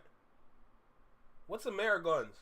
I'm sorry, I'm playing catch up right now because I missed out on a couple days when everybody was dropping videos. So I need to know what Ameriguns is. I hope there's a video on it that I can watch because I'm really not familiar with it. Let me see. Because he's thinking... Oh, hold on. I got to add. Because he's thinking working with these people is doing them a favor when it's literally just business. Yo, please say that louder for the people in the back. The reality behind the music industry is that majority of these interactions and everything that is happening, and I said this yesterday, it's really just business. It really just comes down to business and contracts and signatures. That's it. But he's trying to say like, oh, nah, come on, bro. I've known you since like high school, nigga. I got you. You're supposed to get me. That's how he's thinking. With his stupid ass. Look, when they playing a song, I'm going to take it personal. God forbid you in the club and they playing Not Like Us. Hey, what's good, Lucirio Castillo? I hope I said your name right. Thank you for stopping by to the live. I appreciate you. It's a MAGA trend. Google it. It's MAGA. Oh, I'm good, Michelle. Don't even worry. Did I watch? Jay Nolan has a video about it. I'm watching that after. Oh, my fault. I mean, you know, I'm just like, that's crazy. Okay, if Jay Nolan has a video, I'm watching it right after this one. Well, why would they be playing that? I'll be honest, that's a little crazy. But you at an event and they playing Not Like Us. It's like, bro, come on, man. You gotta lead a spot? Really? It's oozing. You know, y'all know niggas that get guns and they don't have any reason to be having guns. Y'all know that, bro. I understand the paranoia that he talking about, but be honest. It's mad niggas with guns right now that aren't using them. Mad niggas with a G-Lock case and ain't never opened it. I get it, bro, but nobody looking for you. I'ma be honest. You ain't got an extra you ain't got nothing. It's dust on your shit, bro. You got it locked up in a closet or some shit like that. You've never had to take it out the box. Good. You're good. You are good. What I will give Drake, he is amazing. Hold on. Why are you trying to be a shooter now, but you have so-called shooters as friends? Why are you trying to pick up the big machine now? The big machine gun or whatever. But you got people that do... You know what? Maybe I'm saying too much. Marketing the narrative as if he's the underdog. Like if you heard this without context, you'd be like, damn. Now he just looking for stuff. Don't kill me. Yo, don't kill me. Yo. Someone broke his heart. That's hilarious, bro. It really does sound like somebody broke his heart. And that someone is LeBron. to hate on? No, I'm not. I'm just confused. Not dead stock Drake Toolies. is never gonna not be Drake. But I told you before, I'm done taking Drake serious. I can't. Hey, for real. I can't. I understand what you're saying, bro. But all of this is null and void to an extreme degree because he has an active lawsuit. Nothing that I've said has been hate. I'll be honest with you. Nothing. Never used. Especially when I'm looking for things to give him credit for. I'm looking for that artistic noodle. I'm looking for him to move past this. But the lead single on what this Iceman album is going to be is you being upset with people for being casual music listeners and or fans. I saw the DM of you annoyingly berating a politician for showing up at a concert, enjoying a concert to a point where you made the nigga apologize and say he was there for SZA as opposed to Kendrick Lamar. I'm not forgetting that these things happen. You are DMing niggas that you see just enjoying hip hop. Maybe they had nothing. Maybe they didn't even care about the back and forth and they just wanted to go have a good time. Oh, I've been a fan of Kendrick. Let me go see him. What do you mean Drake is in my DM telling me I can't go enjoy music? What? What are you talking about? I'm hating? Yo, how you gonna let another man dictate what you listen to? Yo, Jag meets Sing. Yo, this dude is weak. He is weak.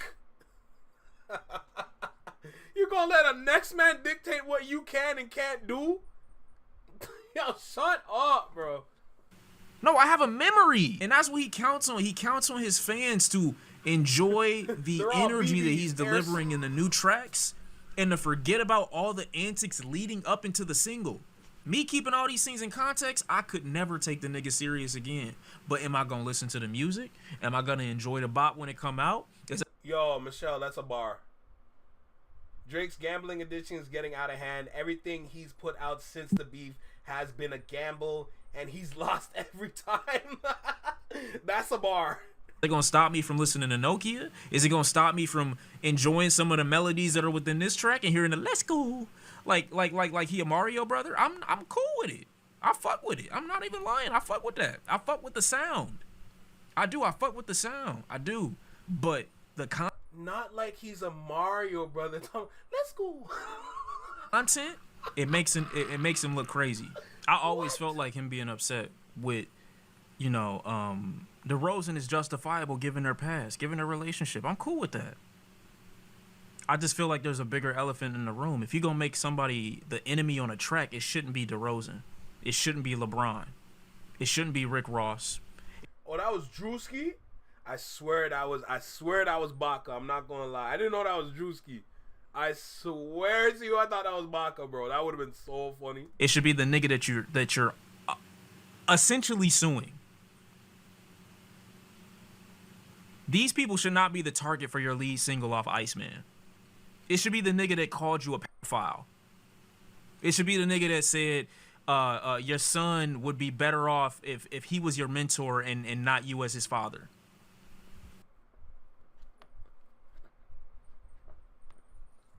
Would be better off if he was your mentor and not you as his father.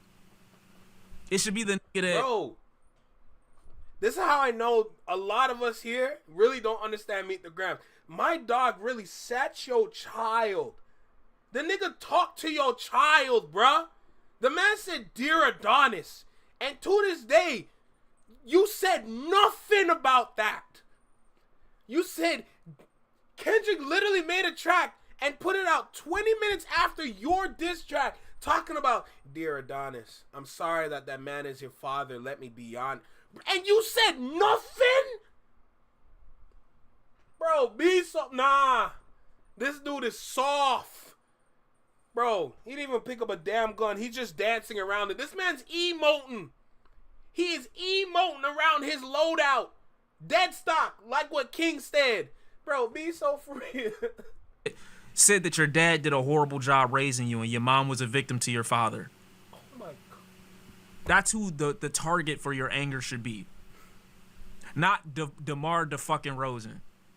Not LeBron James. Not a Canadian politician.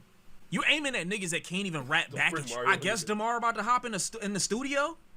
He about to drop a track instead of dropping buckets? I understand why you mad. Text the nigga.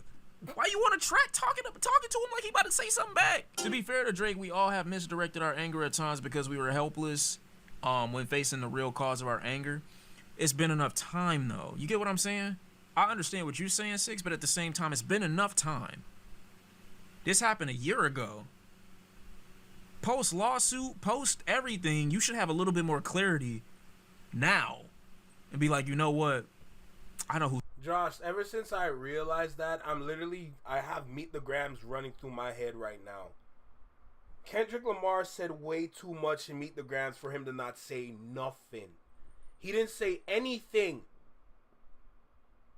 But hold on, I had a little conversation with a friend. It was actually a healthy conversation, but he told me himself he never understood Meet the Grams. And I had another friend. He never even heard Meet the Grams. I had to play Meet the Grams for him the other day. I had my speaker. I had to sit him down. I'm like, so you know about Euphoria. You know about 616 in LA. You know about Family Matters. But you don't know about Meet the Grams. But you know about Not Like Us.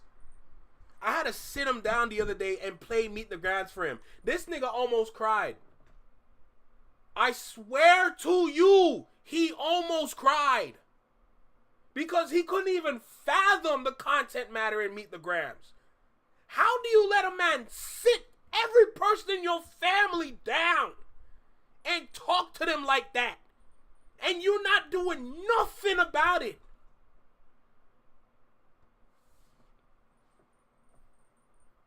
This is a different level of soft.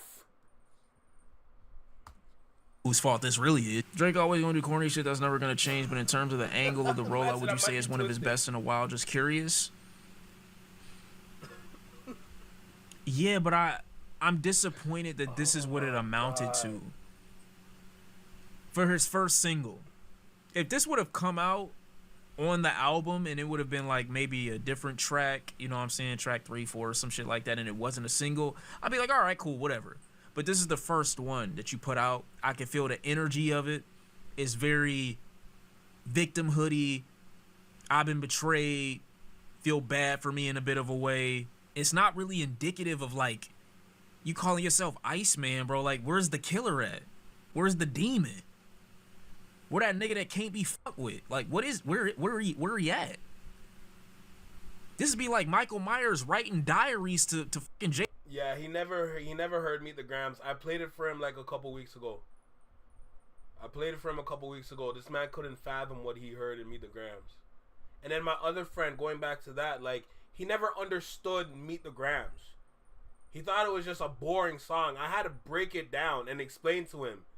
I had to explain the content matter in Meet the Grams, and then explain to him the parameters of rap beef, and explain the rules, and like, you know, like there's certain things that you don't do, there's certain things that you don't say, like you don't cross lines, like, and to add to that point in itself, to why people don't understand Meet the Grams, that just goes to show you how. Let me find the right word, because that just goes to show you how reckless a lot of people out there if they don't understand Meet the Grams. No, if they don't understand Meet the Grams, that just goes to show you there's no home training right there. For all the people that are out there that don't understand that just goes to show you there's a lot of people, a lot of dudes, regardless of what their age is, if they're young, if they're old. There's a lot of people out there that don't have some home training if they don't understand Meet the Grams. Because if you have home training, you would look at that song as the most diabolical thing. Well, not the most, but one of the most diabolical things in hip-hop. Like, There's a lot of people that don't have that home training for real. It's crazy.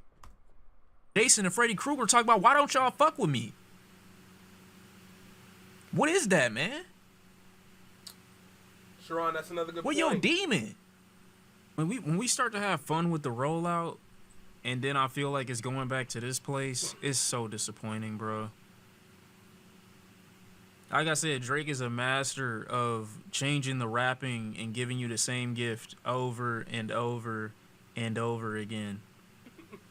You gonna get a gigantic box with Iceman for the same album. Shit nuts. Extravagant as the presenting or the packaging may be, then if the content is gonna be the same, bro, keep it. I'm so paranoid that I need 50 guns, but I'm a live stream myself driving a truck through Toronto. Niggas knowing it's me, with just me in the whip. Do you realize that doesn't make any sense, like, at all, Drake? I'm not trying to dick ride. I'm just saying you're doing too many hypocritical. Yeah, that's a better way to say it. Meet the Grams is the most diabolical breakdown of a person in rap beef history. Facts. Facts. That right there, that's facts. Too many things that contradict one another is all I'm saying. I get who you want to be and who you're trying to be portrayed as, but your actions don't line up is all I'm saying. Why you doing the analyzer? You right. Surely security was around. Yeah, no, they probably riding in the back, you know what I'm saying? But that ain't close enough to me. This like going to the 6 after the 10 rejected you. I know this play. You know what I'm saying? I know what he's trying to do right now, but you're not gonna feel the satisfaction. Whoa. Whoa. This like going to the 6 after the 10 rejected you. Whoa.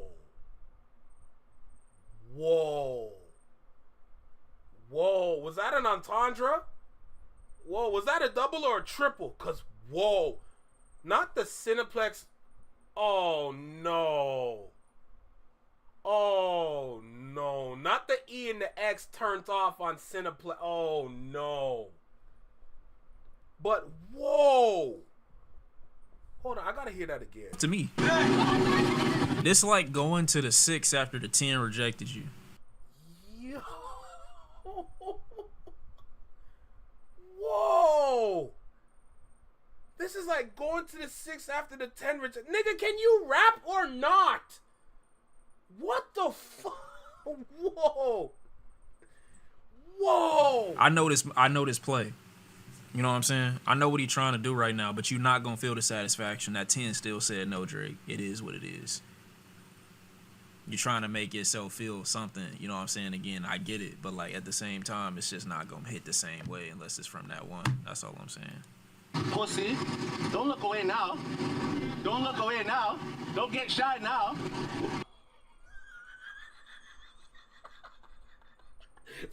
So, yo, this man's gonna act big in front of a Kendrick fan, but you can't even respond to Kendrick? Oh, here we go. Drake referencing the Ameriguns and What Did I Miss music video. Okay, we're gonna watch that next. We're gonna watch that one right after this. Let me just close this one up.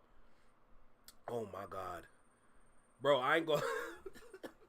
Hey, what's good, J-Tom? How you feeling, bro? Did you record or did you study? Bro, that was really a bar, though. It's like going to the 6 after the 10 rejected. Nigga. Oh, my God. The levels. Jesus. You see what I'm saying about this dude? Yo, this dude Shot C, bro.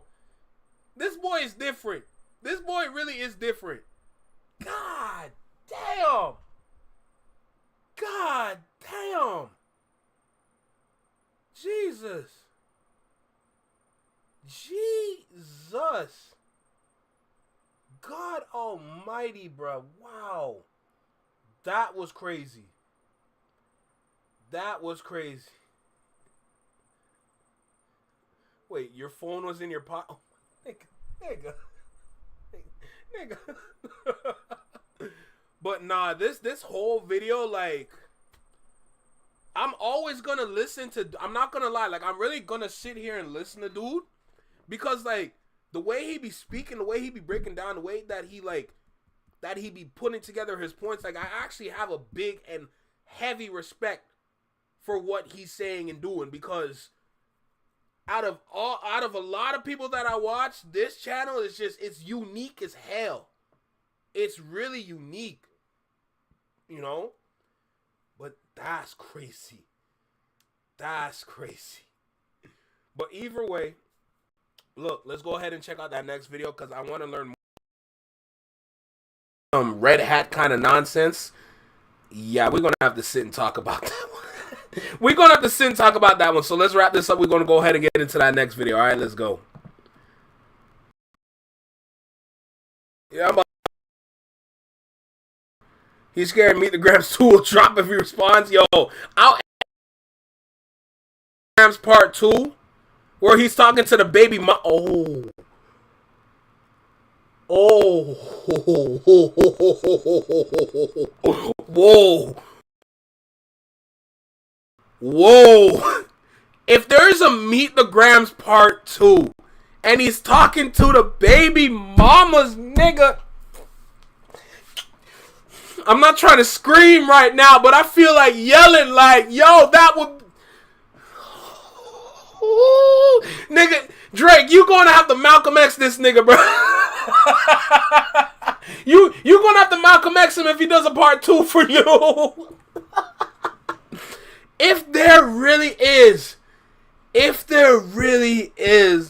of course there's not, but if he decides to drop a Meet the Grams Part 2 and he's talking strictly to the baby moms, oh yeah, it's GG's at that point. It's game over at that point. It's done. That would be crazy. But let's check this video out. Don't be saying that in my chat and I'm not gonna know about it. We're not doing that. She got it. Okay, alright. Go ahead and speed this up, because as much as we appreciate the music, that's not what we're doing today. Is that velour? This man has a velour t-shirt on? That's crazy. Oh my god. Yeah, good thing Trash Part 6 was terrible. Facts. But anyway, let's go ahead and get into this video right here. All right? I need to learn more about this whole Amerigun situation, because I just don't understand. I don't know about it. So let's go ahead, take our time, and me specifically, learn about this. But let's make it happen. Let's go. Yo, right here in the small box, Welcome back to Single City Reactions. Hey, you wear pink shirt, brother? Don't do that. Yo, J-Tom, don't do that. Welcome back to Single City Reactions, only on the Flex in my network. I'm Flex. Welcome back to the channel. I'm not even dissing the velour shirt. I just haven't seen a velour shirt in a long time. Fun fact, growing up, one of my brothers handed me down a velour shirt. I ain't gonna lie, it was cold. It was cold. When I say I walked to school with that shit on, I ain't gonna lie, I had it on for real. But look, let's go ahead and dive into this video right now. I need to learn about this. I need to understand this, so let's make it happen. Make sure you like, comment, share, subscribe. Let me know what you think about the video. Drop a comment down below. Let me know what you think about the reaction. Y'all really be hating on pink shirts, huh? Yo, let me know what you think about the reaction. Hit that notification bell so you get notified when I drop my videos or when I'm live like right now. And let's dive in this video. Let's go. Let's make it happen. Let's see what's up. Go to Inside the Industry, your number one source for music, entertainment, commentary, and breakdowns. Hope everybody's doing well out there today.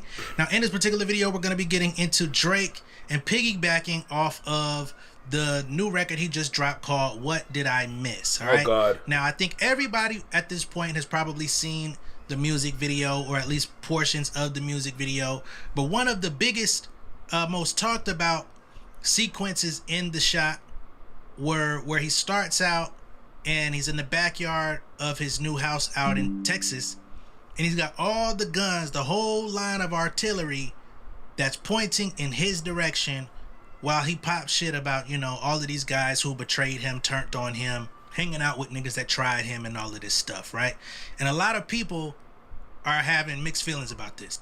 Many people feel like Drake is being completely tone deaf, because this is the same man who is suing UMG over feeling threatened in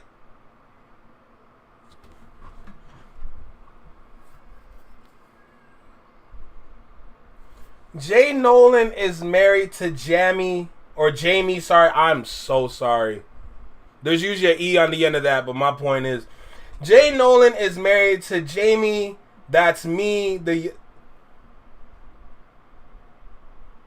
Well, how you doing?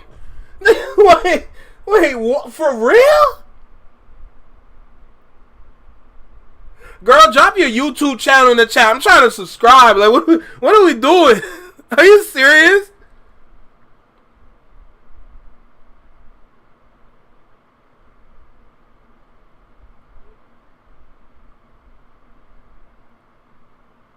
Damn! In a rap battle, who in his lawsuit references multiple times to alleged violence on his house, in which he claims that his home was shot and security was shot and sent to the hospital. And he blames this largely on Kendrick Lamar and the Not Like Us song, not to mention the artwork for Not Like Us, of course, with the SO notifications or whatever you want to call them on the art. Yo, this world is tiny. This world is minute. Yo, facts, J-Tom, facts. This YouTube runs deep, bruh. Holy. That is crazy. Well, shoot, I hope you're enjoying your time here. That's all I'm saying. That's all I'm saying. Wow. Work he feels we got like a celebrity in the led chat. People to his home to be attacked. Okay. In his original lawsuit, he was talking about how people were literally, clawing their way, trying to get under his fence and all of this craziness, which is even more interesting because it's as if he doesn't know that we actually saw the news when it happened from Toronto. They literally pointed out the beef between him and The Weeknd, XO, and how The Weeknd's manager's home was shot the prior week. But for whatever reason, he's still leaning into this narrative as if it won't be brought up in court. But even further than just that, it's just the fact of the matter that he's trying to act like he is afraid for his life. In his lawsuit, he also talks about how he removed his son from school and relocated and did all of these things for fear of his safety.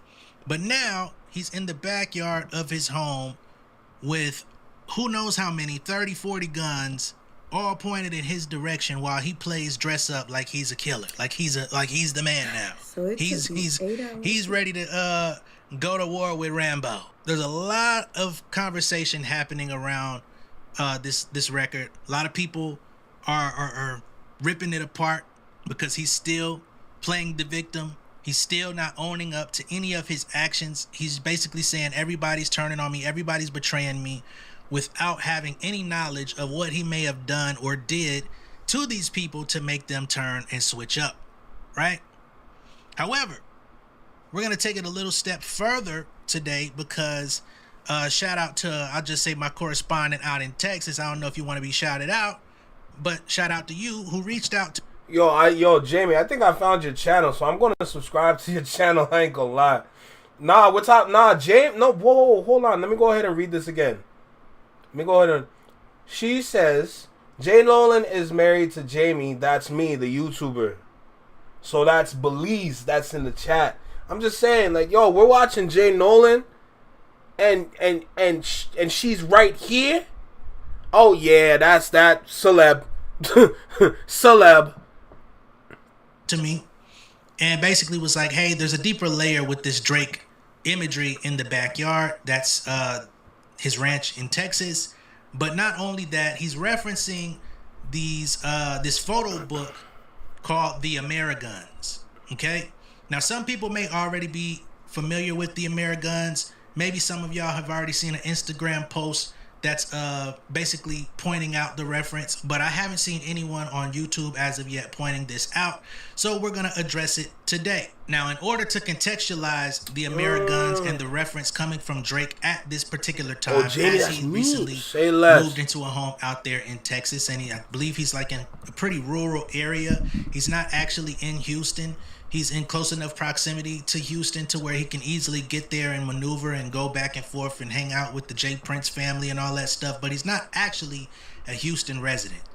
He's out in a rural area with a lot of land a lot of affluent people, perhaps they have homes out there and they just buy up these big ass ranches. I believe he bought what was used as like a resort hotel type of property. You also got to understand, girl, I gotta make sure. Texas is. Hold on, I gotta make sure I get this right. You know what I'm saying? I'm gonna back it up a little bit, but I want to make sure I get this right. You know.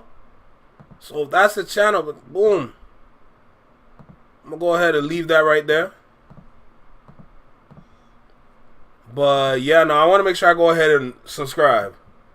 Go back and forth and hang out with the J Prince family and all that stuff, but he's not actually a Houston resident. He's out in a rural area with a lot of land, a lot of affluent people. Me too. People, I thought that was her. Homes out there, and they just buy up these big ass ranches. I believe he bought what was used as like a resort hotel type of property. Right. You also got to understand. Let me get back to the video. Texas this velour is is killing as me. a state, and how attached they are to the Second Amendment. I believe Texas is a completely open carry state, if I'm not mistaken. Y'all can correct me if I'm wrong.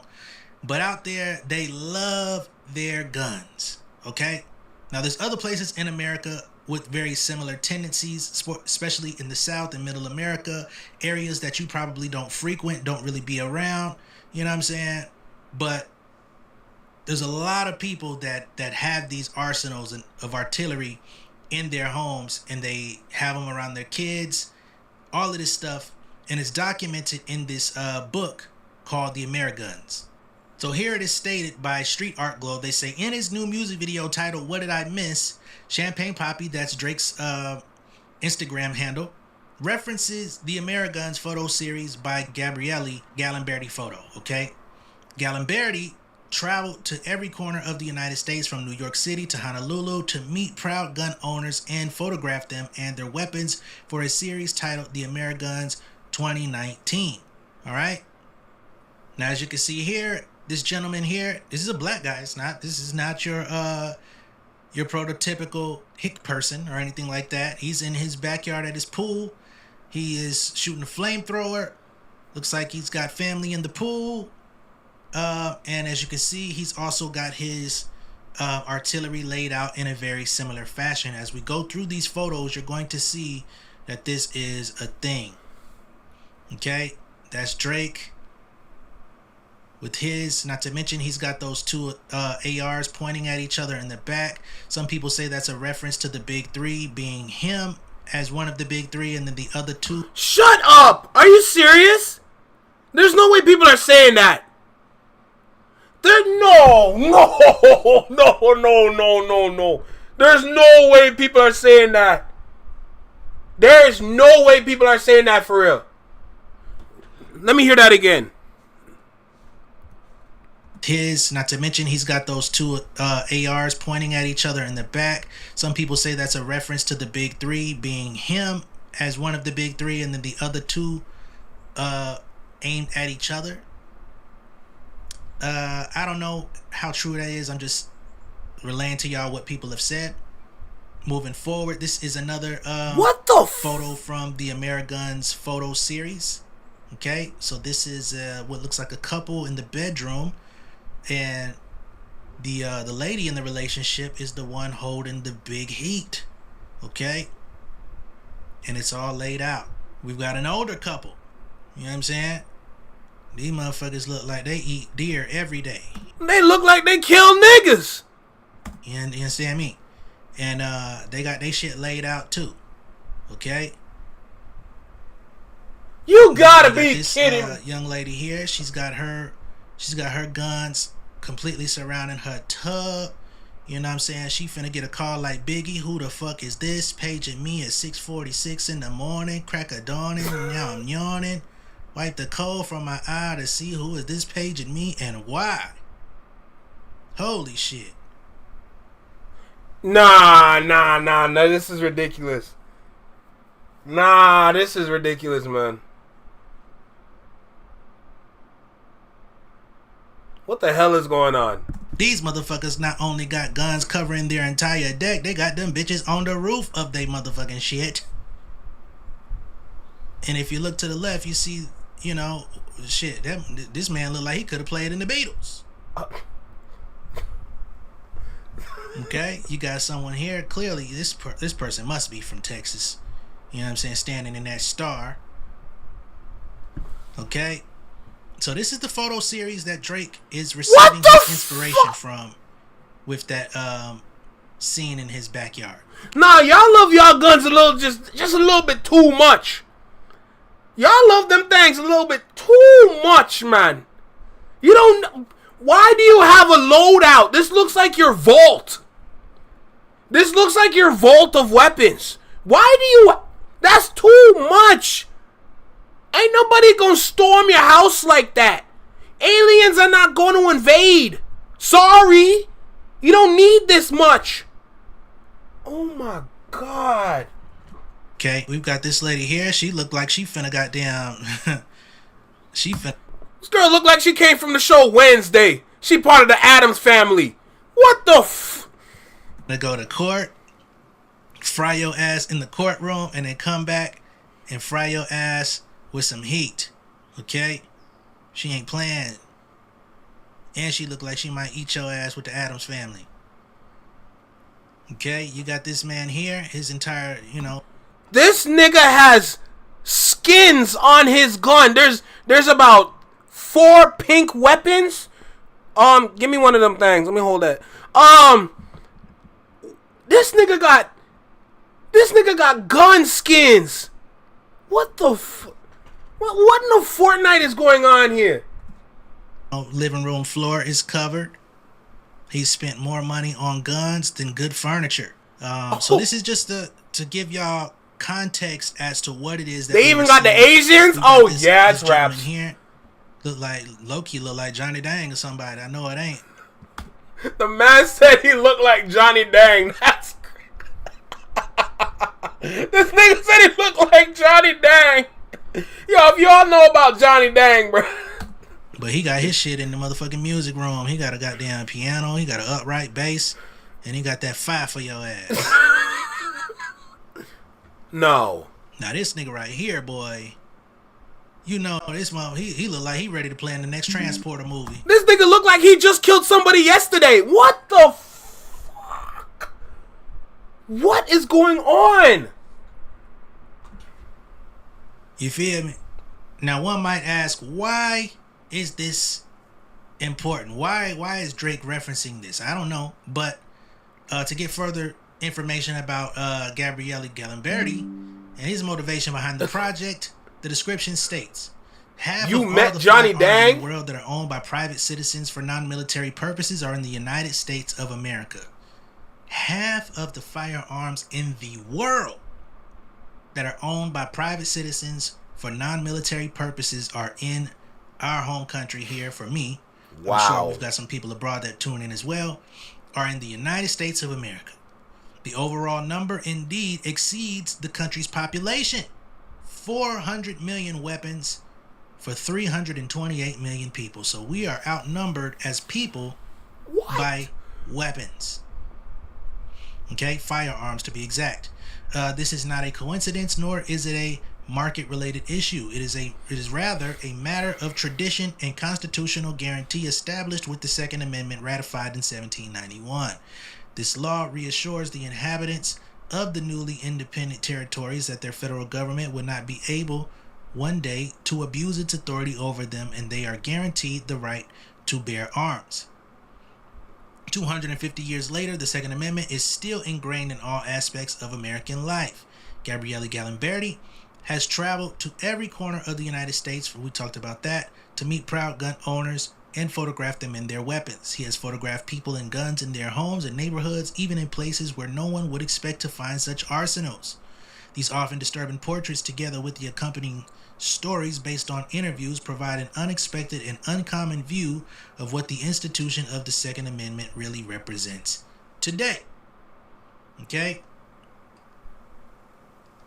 And each of them have a story and a caption that goes with their photo. But more than anything, I feel like Drake is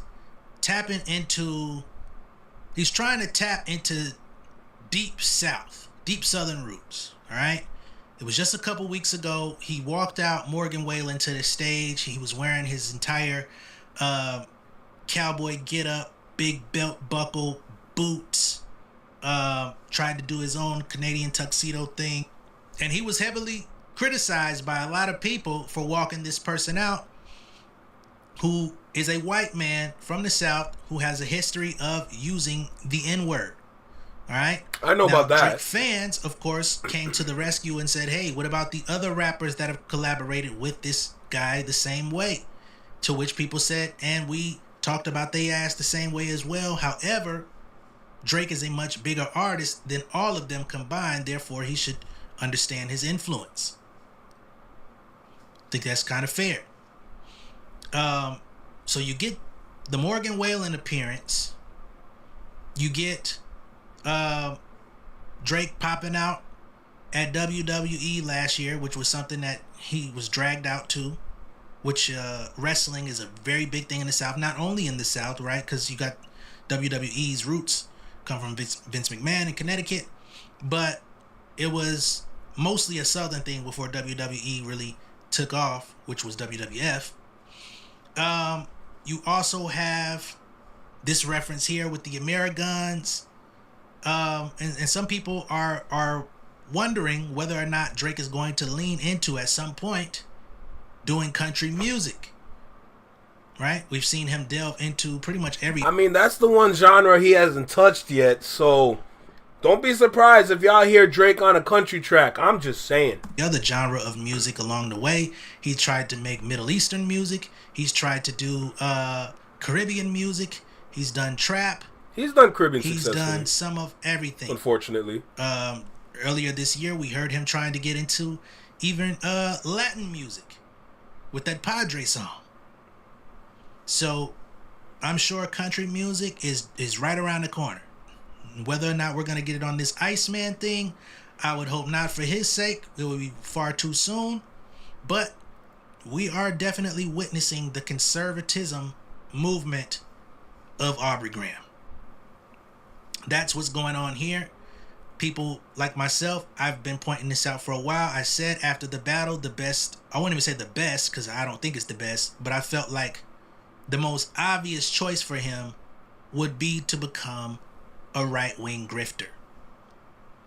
When he came and dropped that lawsuit on UMG, the signs became even more clear that he was moving into the right-wing grifter space, because he knew that the greater portion of hip-hop would not back him in that. They would not support that. They would not like that. Those of us that come from hip-hop roots, we ain't jacking lawsuits against the label after a rap battle. The most obvious move is, okay, I can mobilize my fan base, the people that ain't going nowhere. They don't care if I go. But J. Tom, hold on a second. You said he tried Latin music with Bad Bunny. I can't believe Bad Bunny accepted. Don't they both paint their nails, bro? Respectfully. Because Bad Bunny's music is nice. I ain't gonna lie to you. But, like, he accepts that. He's cool with that. Drake, like, they paint their nails and they go left, right, up, or down, right? And I can lean into whatever it is that I want to do, especially if I can pull money out of these people, get them to spend more money. He wants to have some level of independence, or at least to get away from Universal. And not only that, but he's also been trying to tap into the streaming community. He's emphasizing radicalism among his fan base. That's one thing. And the more he leans into these things, the more prone they are to support him when he, hits that switch. Because he's lining them up for a hook. And when that hook comes, they're going to buy. And they're going to buy into whatever it is that he presents them, whether they're actually genuinely interested into it, whether it's actually to their benefit as people or their detriment. It's not going to matter, because they're so with Drake. They're going to go down that rabbit hole with him until he's trying to steal he Beyonce's crashes whole and flow. burns. That's how I view it. Some people ain't going to like what I have to say here. That's on you. But clearly, y'all have heard me speak enough about the Drake topic to know my stance on Homeboy. So if you keep tuning in, clearly you enjoy the show. It's kind of a, dare I say, Proud Boy type of thing he's got going on. You know? He's tapping into that space. It's just how it appears. And based on where he moved, type of people he's associating himself with, not to mention last year that Hell's Angel shit, I still for the life of me don't understand what would make you align with the Hell's Angel in your music video in the middle of a rap beef. But again, he has been leaving a trail for anyone who would care to look of where he's going next and what type of movement he's on.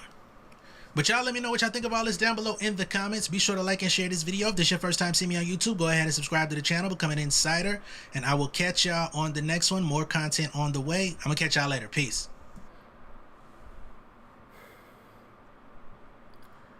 Yeah, no, that's crazy, man.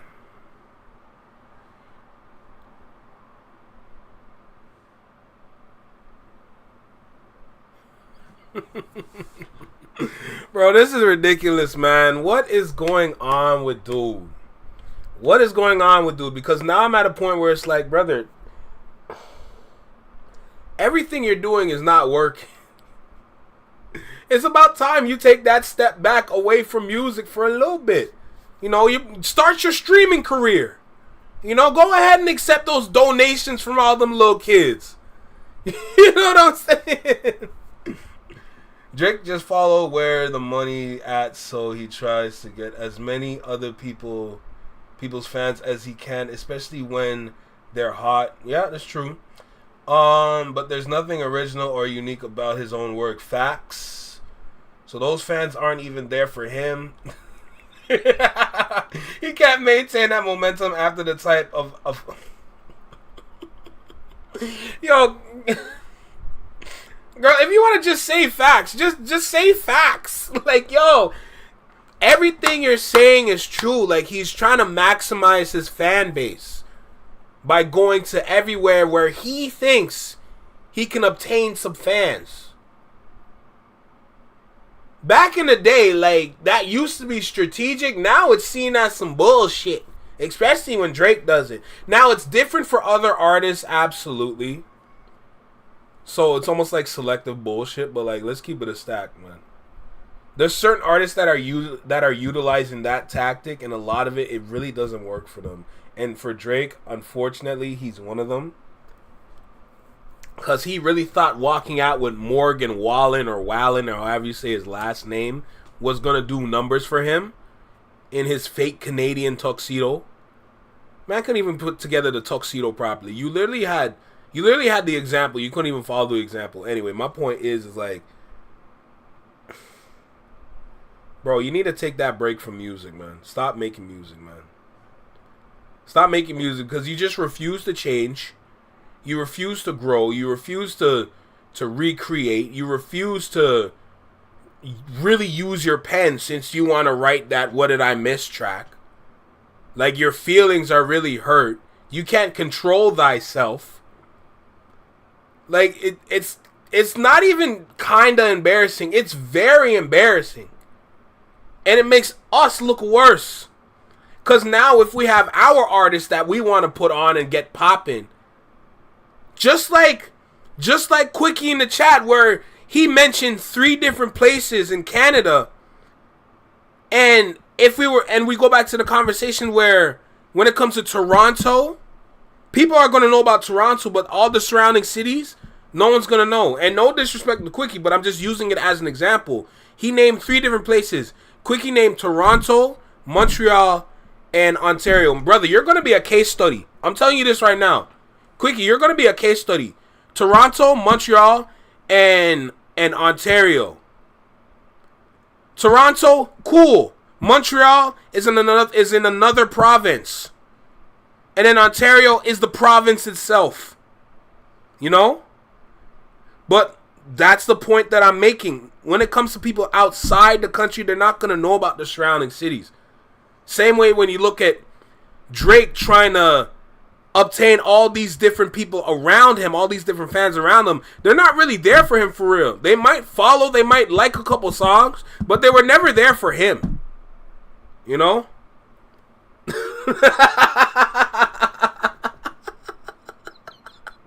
Nigga, I said you gonna be a case study, bruh. You gonna be a case study now, so accept it. Bro, you don't understand how funny that was, man. You don't understand how funny that was. That was so funny. That's a moment in the chat, man. That's a moment. That might be a highlight for the year. That might be a highlight for the year if I'm going to be completely honest. But anytime, anything dealing or with Drake, I'm always going to be critical because we've been letting things go for far too long. And it's gotten to a point where it's like we really need to wake up and smarten up because we're at a critical point, specifically for like Canada, Toronto, if you want to look at that, where it's like we really need to show the world what our representation looks like because we're representing every other part of the world but ourselves. You know? Had a conversation yesterday after the session from yesterday. A friend was trying to tell me, and respect to him, like, he's trying to show me, like, look, when it comes to Toronto, like, no. When rap first started here in Toronto, like, yeah, like, we were really doing our thing. We were really making it happen. And in that point, I had to talk to my friend where I'm like, brother, I'm going to have to be critical with you. I have to be very serious with you.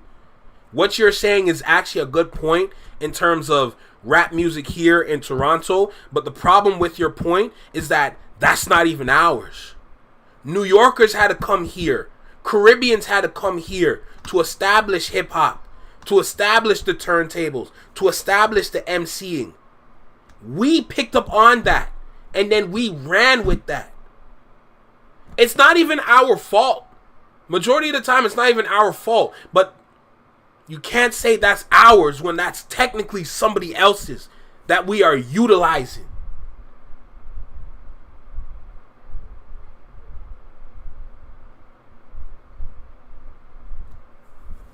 I'm just saying. Stay off that za, kids. I'm dead. Yo, I'm dead. I'm so dead. But that's literally what it come down to, though. That's what it come down to. I ain't gonna lie. Oh, his core audience was in Toronto because when I was in Calgary, they was playing Not Like Us everywhere. That is hilarious. Out there in Calgary, all the way, where's that? Alberta? I'll be mixing them up sometimes, I swear, but that is hilarious. But I think I want to do one more video before I go. I gave y'all a nice 4 hours today, so let's go ahead and find our last video to wrap up. And let's just catch a vibe for the last little bit. Let's make it happen. Man, I'm going to hate uploading all this, bro. I'm trying to do 3 videos a day max. And right now, I'm probably up like 5-6 videos already. Oh my goodness. Influencers are taking people's kids away. I'll save that for tomorrow. What are that? Miss Drake fake friends in the industry? Is this a it's a reaction. I want no reaction. Let me see what other videos I got. Top 10, Skepta, Tone Deaf.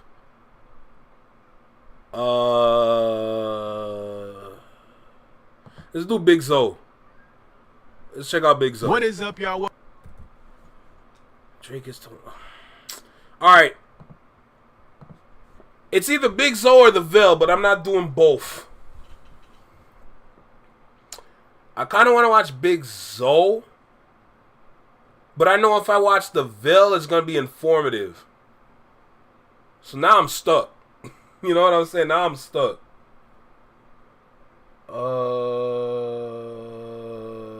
could I do?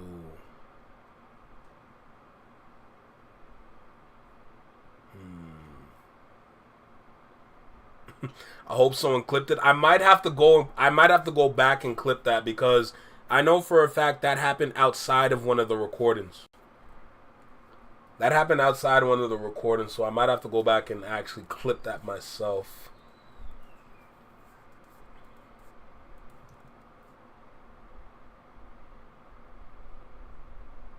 So, okay, what is it? Okay, what's going on with this meetup thing? I don't know about that. Like I said, I'm playing catch up. So I really don't know what happened with the meetup. Someone went to go fight, I'm assuming. Somebody went to go meet up with a Kendrick fan to fight. and dude never showed up? Is that what I'm getting at? I'm just curious because I would like to know more about that situation. If there's anybody that has a video on that. Oh, you made a video about it? Shoot, are we watching J Tom? Are we watching J Tom for the last video? I mean, I don't see why not. I don't see why not at all. Starsky made a video. So is your video a reaction to Starsky's video? Because if it is, I might as well go to Starsky. Starsky Studios. Oh, right. The studios. Let's get to the bottom of the... Oh, God. I really don't want to see this shit again. Graceful exit. Yeah. Oh, you reacting to Starsky? So let me go and find the video then. Bro, it's been a minute. Dog, yo, J-Tom, we gotta figure it out, bruh. J-Tom, we gotta figure it out. We gotta get, Quality a Discord server. Alright, where is it? Where is it? Where is it? Where is it? Where is it? Where is it? Wait, where is it? Dissing LeBron again. They met up to fight over Drake. Okay, bet. Alright, cool. This is gonna be the last video for today.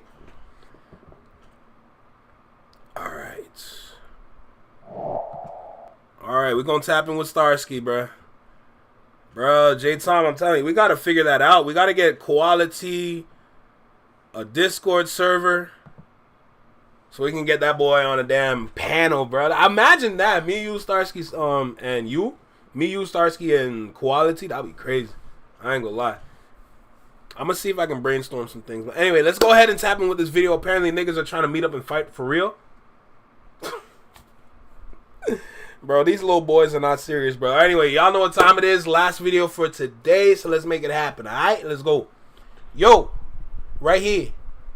Right here in the small box. Right here in the small box. Welcome back to Single Seater Reactions, only on the Flexing Mind Network. I'm Flex. Welcome back to the channel. Oh, boy. Here we go. We're going to tap in with Starsky now. Apparently, and this video is titled, they met up to fight over Drake versus Kendrick. Nigga, be so for real right now, bro. What is we doing? What is we doing? So I want to find out more. Let's go ahead and dive in with the video. But before we do, make sure you like, comment, share, and subscribe to the video. Drop a comment down below. Let me know what you think about the reaction. Hit that notification bell to get notified when I drop my videos or when I'm live like right now. And let's dive in this video. Let's go. Let's make it happen. What is going on, man? That's it. I'm sneaking into the Discord.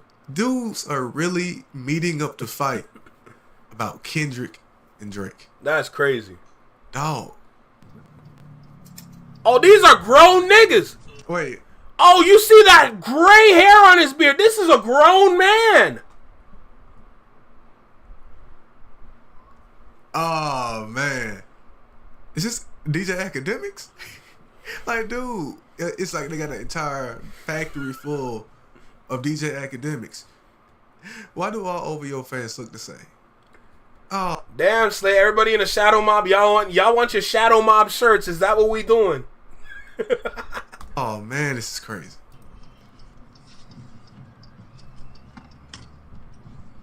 That's valid, Rebecca. That's valid.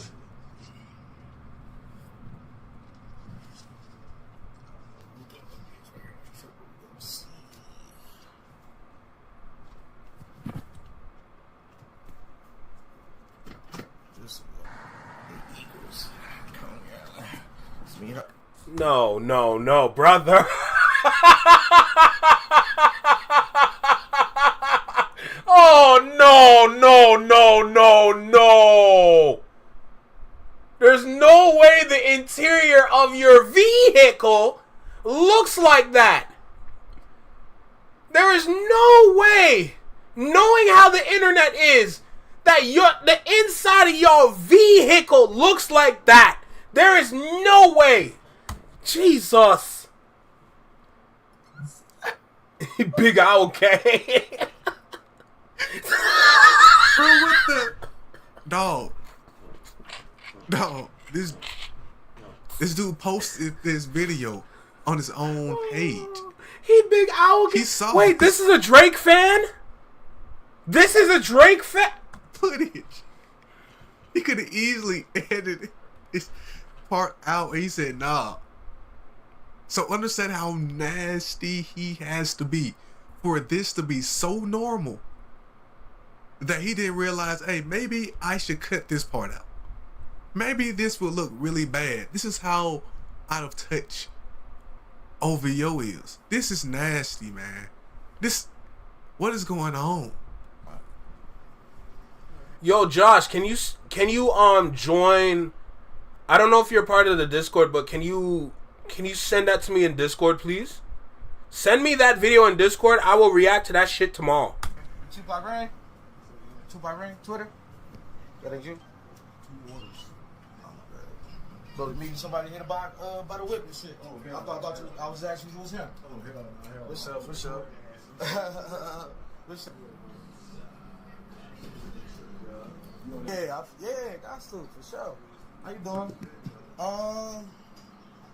Let me get chili cheese fry, squeeze cheese. Let me get some Mini Man. Dog. Y'all gotta understand.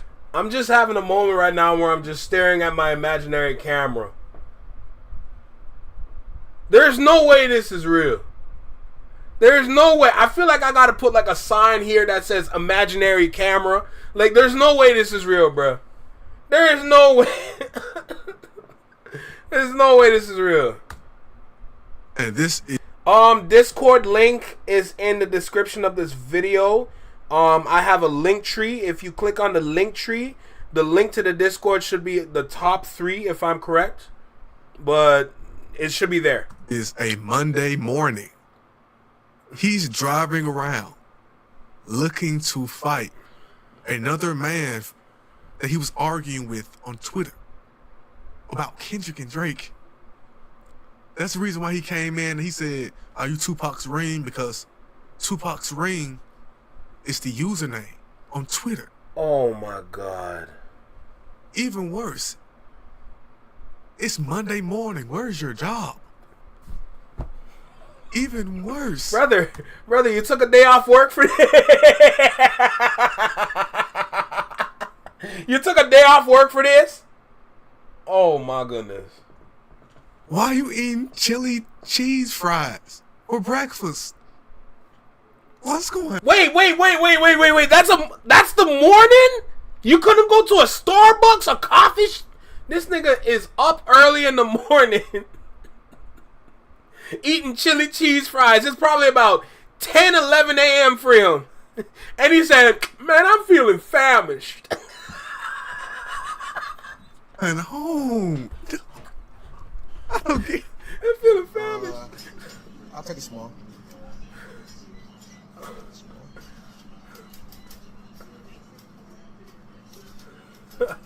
I appreciate you, Josh. It was 7:30 in the morning, and you eating chili cheese, nigga. Get a. You know his stomach don't love him. You know his stomach don't love him. That's why he go ahead and wear that big shirt. Yo, 7 a.m. is sick work, bro. Chili cheese fries? Nigga, your crotch must smell sour as shit. God.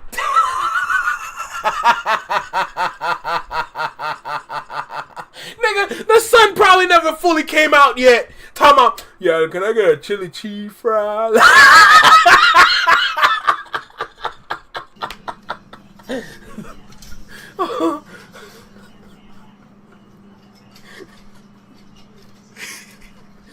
You looking in the camera. Dog.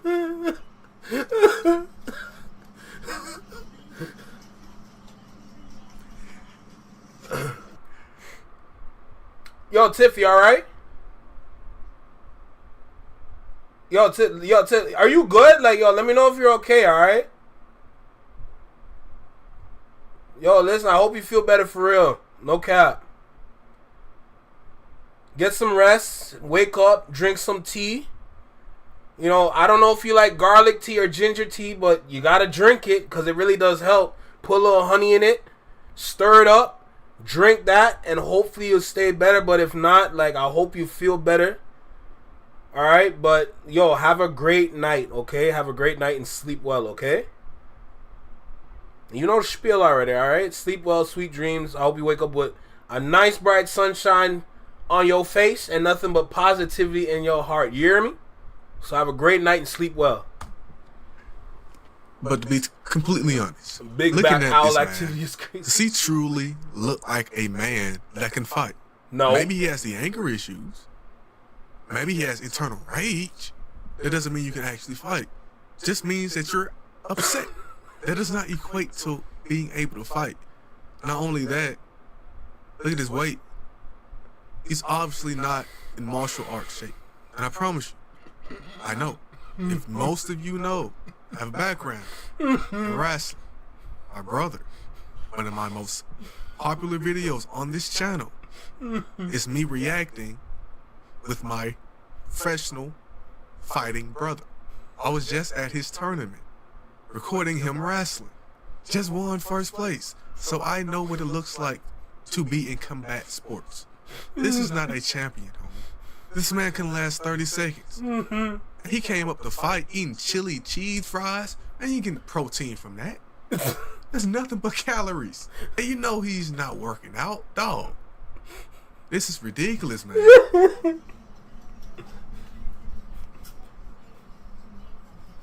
Appreciate you. You said about 10 minutes?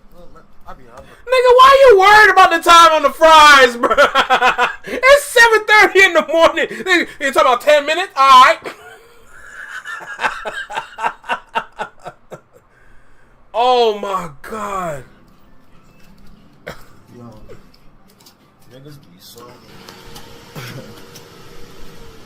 This my whip, by the way. This is right on Dexter. This right at Eagles, bro. And I only did this for a little social experiment to show K-Box don't really be on shit to it. I'm at 8 Eagles. I don't think he understands that most people are employed. We don't have time to drop around and fight people on a Monday morning. Come on, man. And this all started because of a Twitter argument. So this is how I came into the picture. Sharon, facts. Sharon, I literally had that in the back of my head. Imagine you pull up and that whole bitch was filled with niggas waiting for you. And you're not even in your car. And we know he can't run fast. So there's no way he's even gonna make it to his car. Oh, Lord have mercy. Picture. I saw this tweet. Watch this, y'all. Demon Time. So y'all see Tupac's ring. Remember he came into the store saying, hey, are you Tupac's ring? Tupac Ring? Tupac Ring, Twitter? That ain't you? This is who he's talking about. This is the username he's been fighting with online for some reason. Then we go to, never mind, the skated. All I wanted was a free hoodie. And then we get to the grand finale. So y'all know I'm not lying. Who's scared? Oh! Oh no! This nigga about to get the work. 10:08 a.m. July 7th, 2025. Monday morning at 10:08, you are up arguing, getting up to fight, and ordering chili cheese fries. I can't get over that. I can't get over chili cheese fries at 10 a.m. in the morning, dog. Well, McDonald's not even Are you serious, Nay? What the done serving breakfast yet. You're nasty. No, let me hear that again. I can't get over chili cheese fries at 10 a.m. in the morning, dog. Well, McDonald's not even done serving breakfast yet. You're nasty. You're nasty. In the car? The truck? Hey, from now on, understand this is who you're fighting with. When you look at these comments, when you look at these tweets, this is it. Come on, man. This couldn't be any more poetic. I couldn't have drawn this up myself any better. Come on, dog. But hey, what can you do? I've been seeing a lot of conversations saying maybe this Kendrick and Drake beef has gone too far. Now I'm starting to agree. So hey, if you want to keep the conversation going on, make sure y'all go ahead and click the link down below and join the Discord. And I'll see you in the next video, man. Appreciate you.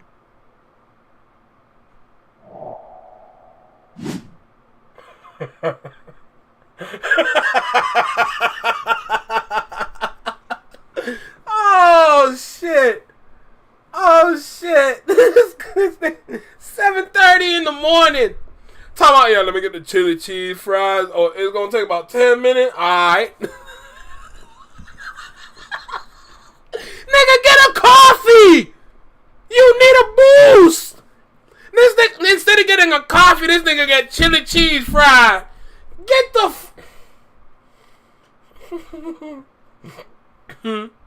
Yo, you can't make this up. You can't make this up, bruh. This nigga couldn't get a coffee and a bagel. Nigga, you couldn't even get yourself a damn butter bagel, bro. Nigga, you just woke up and you want chili cheese fries? Nigga, go eat some eggs. Go fry a couple eggs. Talking about you gonna drive down to the damn restaurant. Apparently it must be a 24-hour joint. And get yourself some damn chili cheese fries. Jesus God. Y'all, Slay, have a great night. I'm about to cut off anyway. Oh my God. You want the chili cheese fries? Oh shit. Bro, you can't make this up. This is... Yo. You shouldn't been talking shit. Oh my God. This is insane. I've never seen some shit like this. Hey, yes. Oh, y'all, Slay. Thank you. Yeah, I put in work on that intro. That's all I'm finna say, so I appreciate the love. Thank you. Bro, that's what I'm... Yo, J-Tom, that's what I'm saying. It's gotta be a 24-hour joint. Big old owl shit. Got chili cheese fries. Yo, you can't make this kind of shit up. This is a one-of-a-kind kind of shit. Oh my God, I love it. I love it. Yes! It's Rebecca's birthday tomorrow. Because I remember she said the Clips album comes out a day after her birthday. So it's Rebecca's birthday tomorrow. Ooh. Are we going to do one of our little celebrations for Rebecca? Because I know Quickie loved his celebration. I was playing a lot of good music. So Rebecca, let me know what you want me to play and I'll play it. But we got to go to Twitch. I ain't going to lie to you. Because, you know, y'all know YouTube. We might have to go to Twitch for that one. We might have to, like, I'm going to be completely honest. We might have to go to Twitch. So, just to let you know. But nah, anyway. That music was lit. Nigga, you already know, bro. Wait till I get some turntables. Yours is on Halloween? Bet. I'm playing Thriller. Say less, J-Tom. We'll catch up around Halloween. It's not but like, what, a couple months away? Your birthday coming up. Shoot, I got my birthday coming up in August. I think I'm going to do the 24-hour live on my birthday just cause. I'll stay up all night for my birthday. But yeah, I think that's going to be it for today. There was a plethora of reactions that we got through. Salute to the Flex Mob. Salute to the Shadow Mob, no doubt. Yeah, no.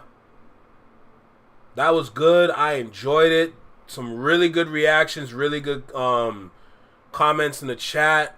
Salute to King for his top comment, bro. That was easily like, bro, you got that one easy, bro. But listen, I'm going to head out. Oh, you in Cali? Shit, I can't wait to go. I can't wait to go. Your birthday August 5th? Shoot, we might pull up. We might celebrate you. You know? Nay, if you stay around, if you keep tuning in, we're going to have some fun on your birthday. That's all I'm finna say. Jesus. But anyway, look. Listen, y'all. Thank you for tuning in. Thank you for stopping by. I appreciate y'all, no doubt. Shoot, I'm getting back into the swing of things, you know, so I'm going to start dropping those videos. You know, we're going to start dropping the videos again now that I have all the difficult things out the way now. Logo's done, intro, outro done. Everything I needed to get done is done, so I can start getting back to what I need to do. Finally. So, with that being said, stick around. I'll be live tomorrow again. Pull up for that. Y'all know, if you see me alive, you know what time it is, alright? So tap in with the Flex Mob. Salute to the Flex Mob. Salute to the Shadow Mob. This is the Flex in My Network, y'all. Y'all have a good day, alright? Peace. Y'all know the spiel already, alright? Yo, man, I appreciate you guys, no doubt, man. As long as y'all keep showing up, I keep showing up. You know what I'm saying? Alright. I might stop by his live later. So I might check you there. But,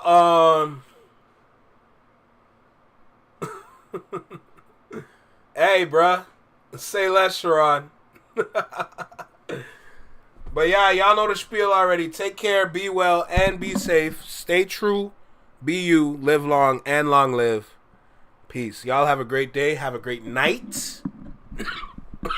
Damn. Cough won't escape me, bro. Jesus. But either way, I hope y'all enjoy y'all day, and I hope y'all enjoy y'all live. Alright? I love doing this shit.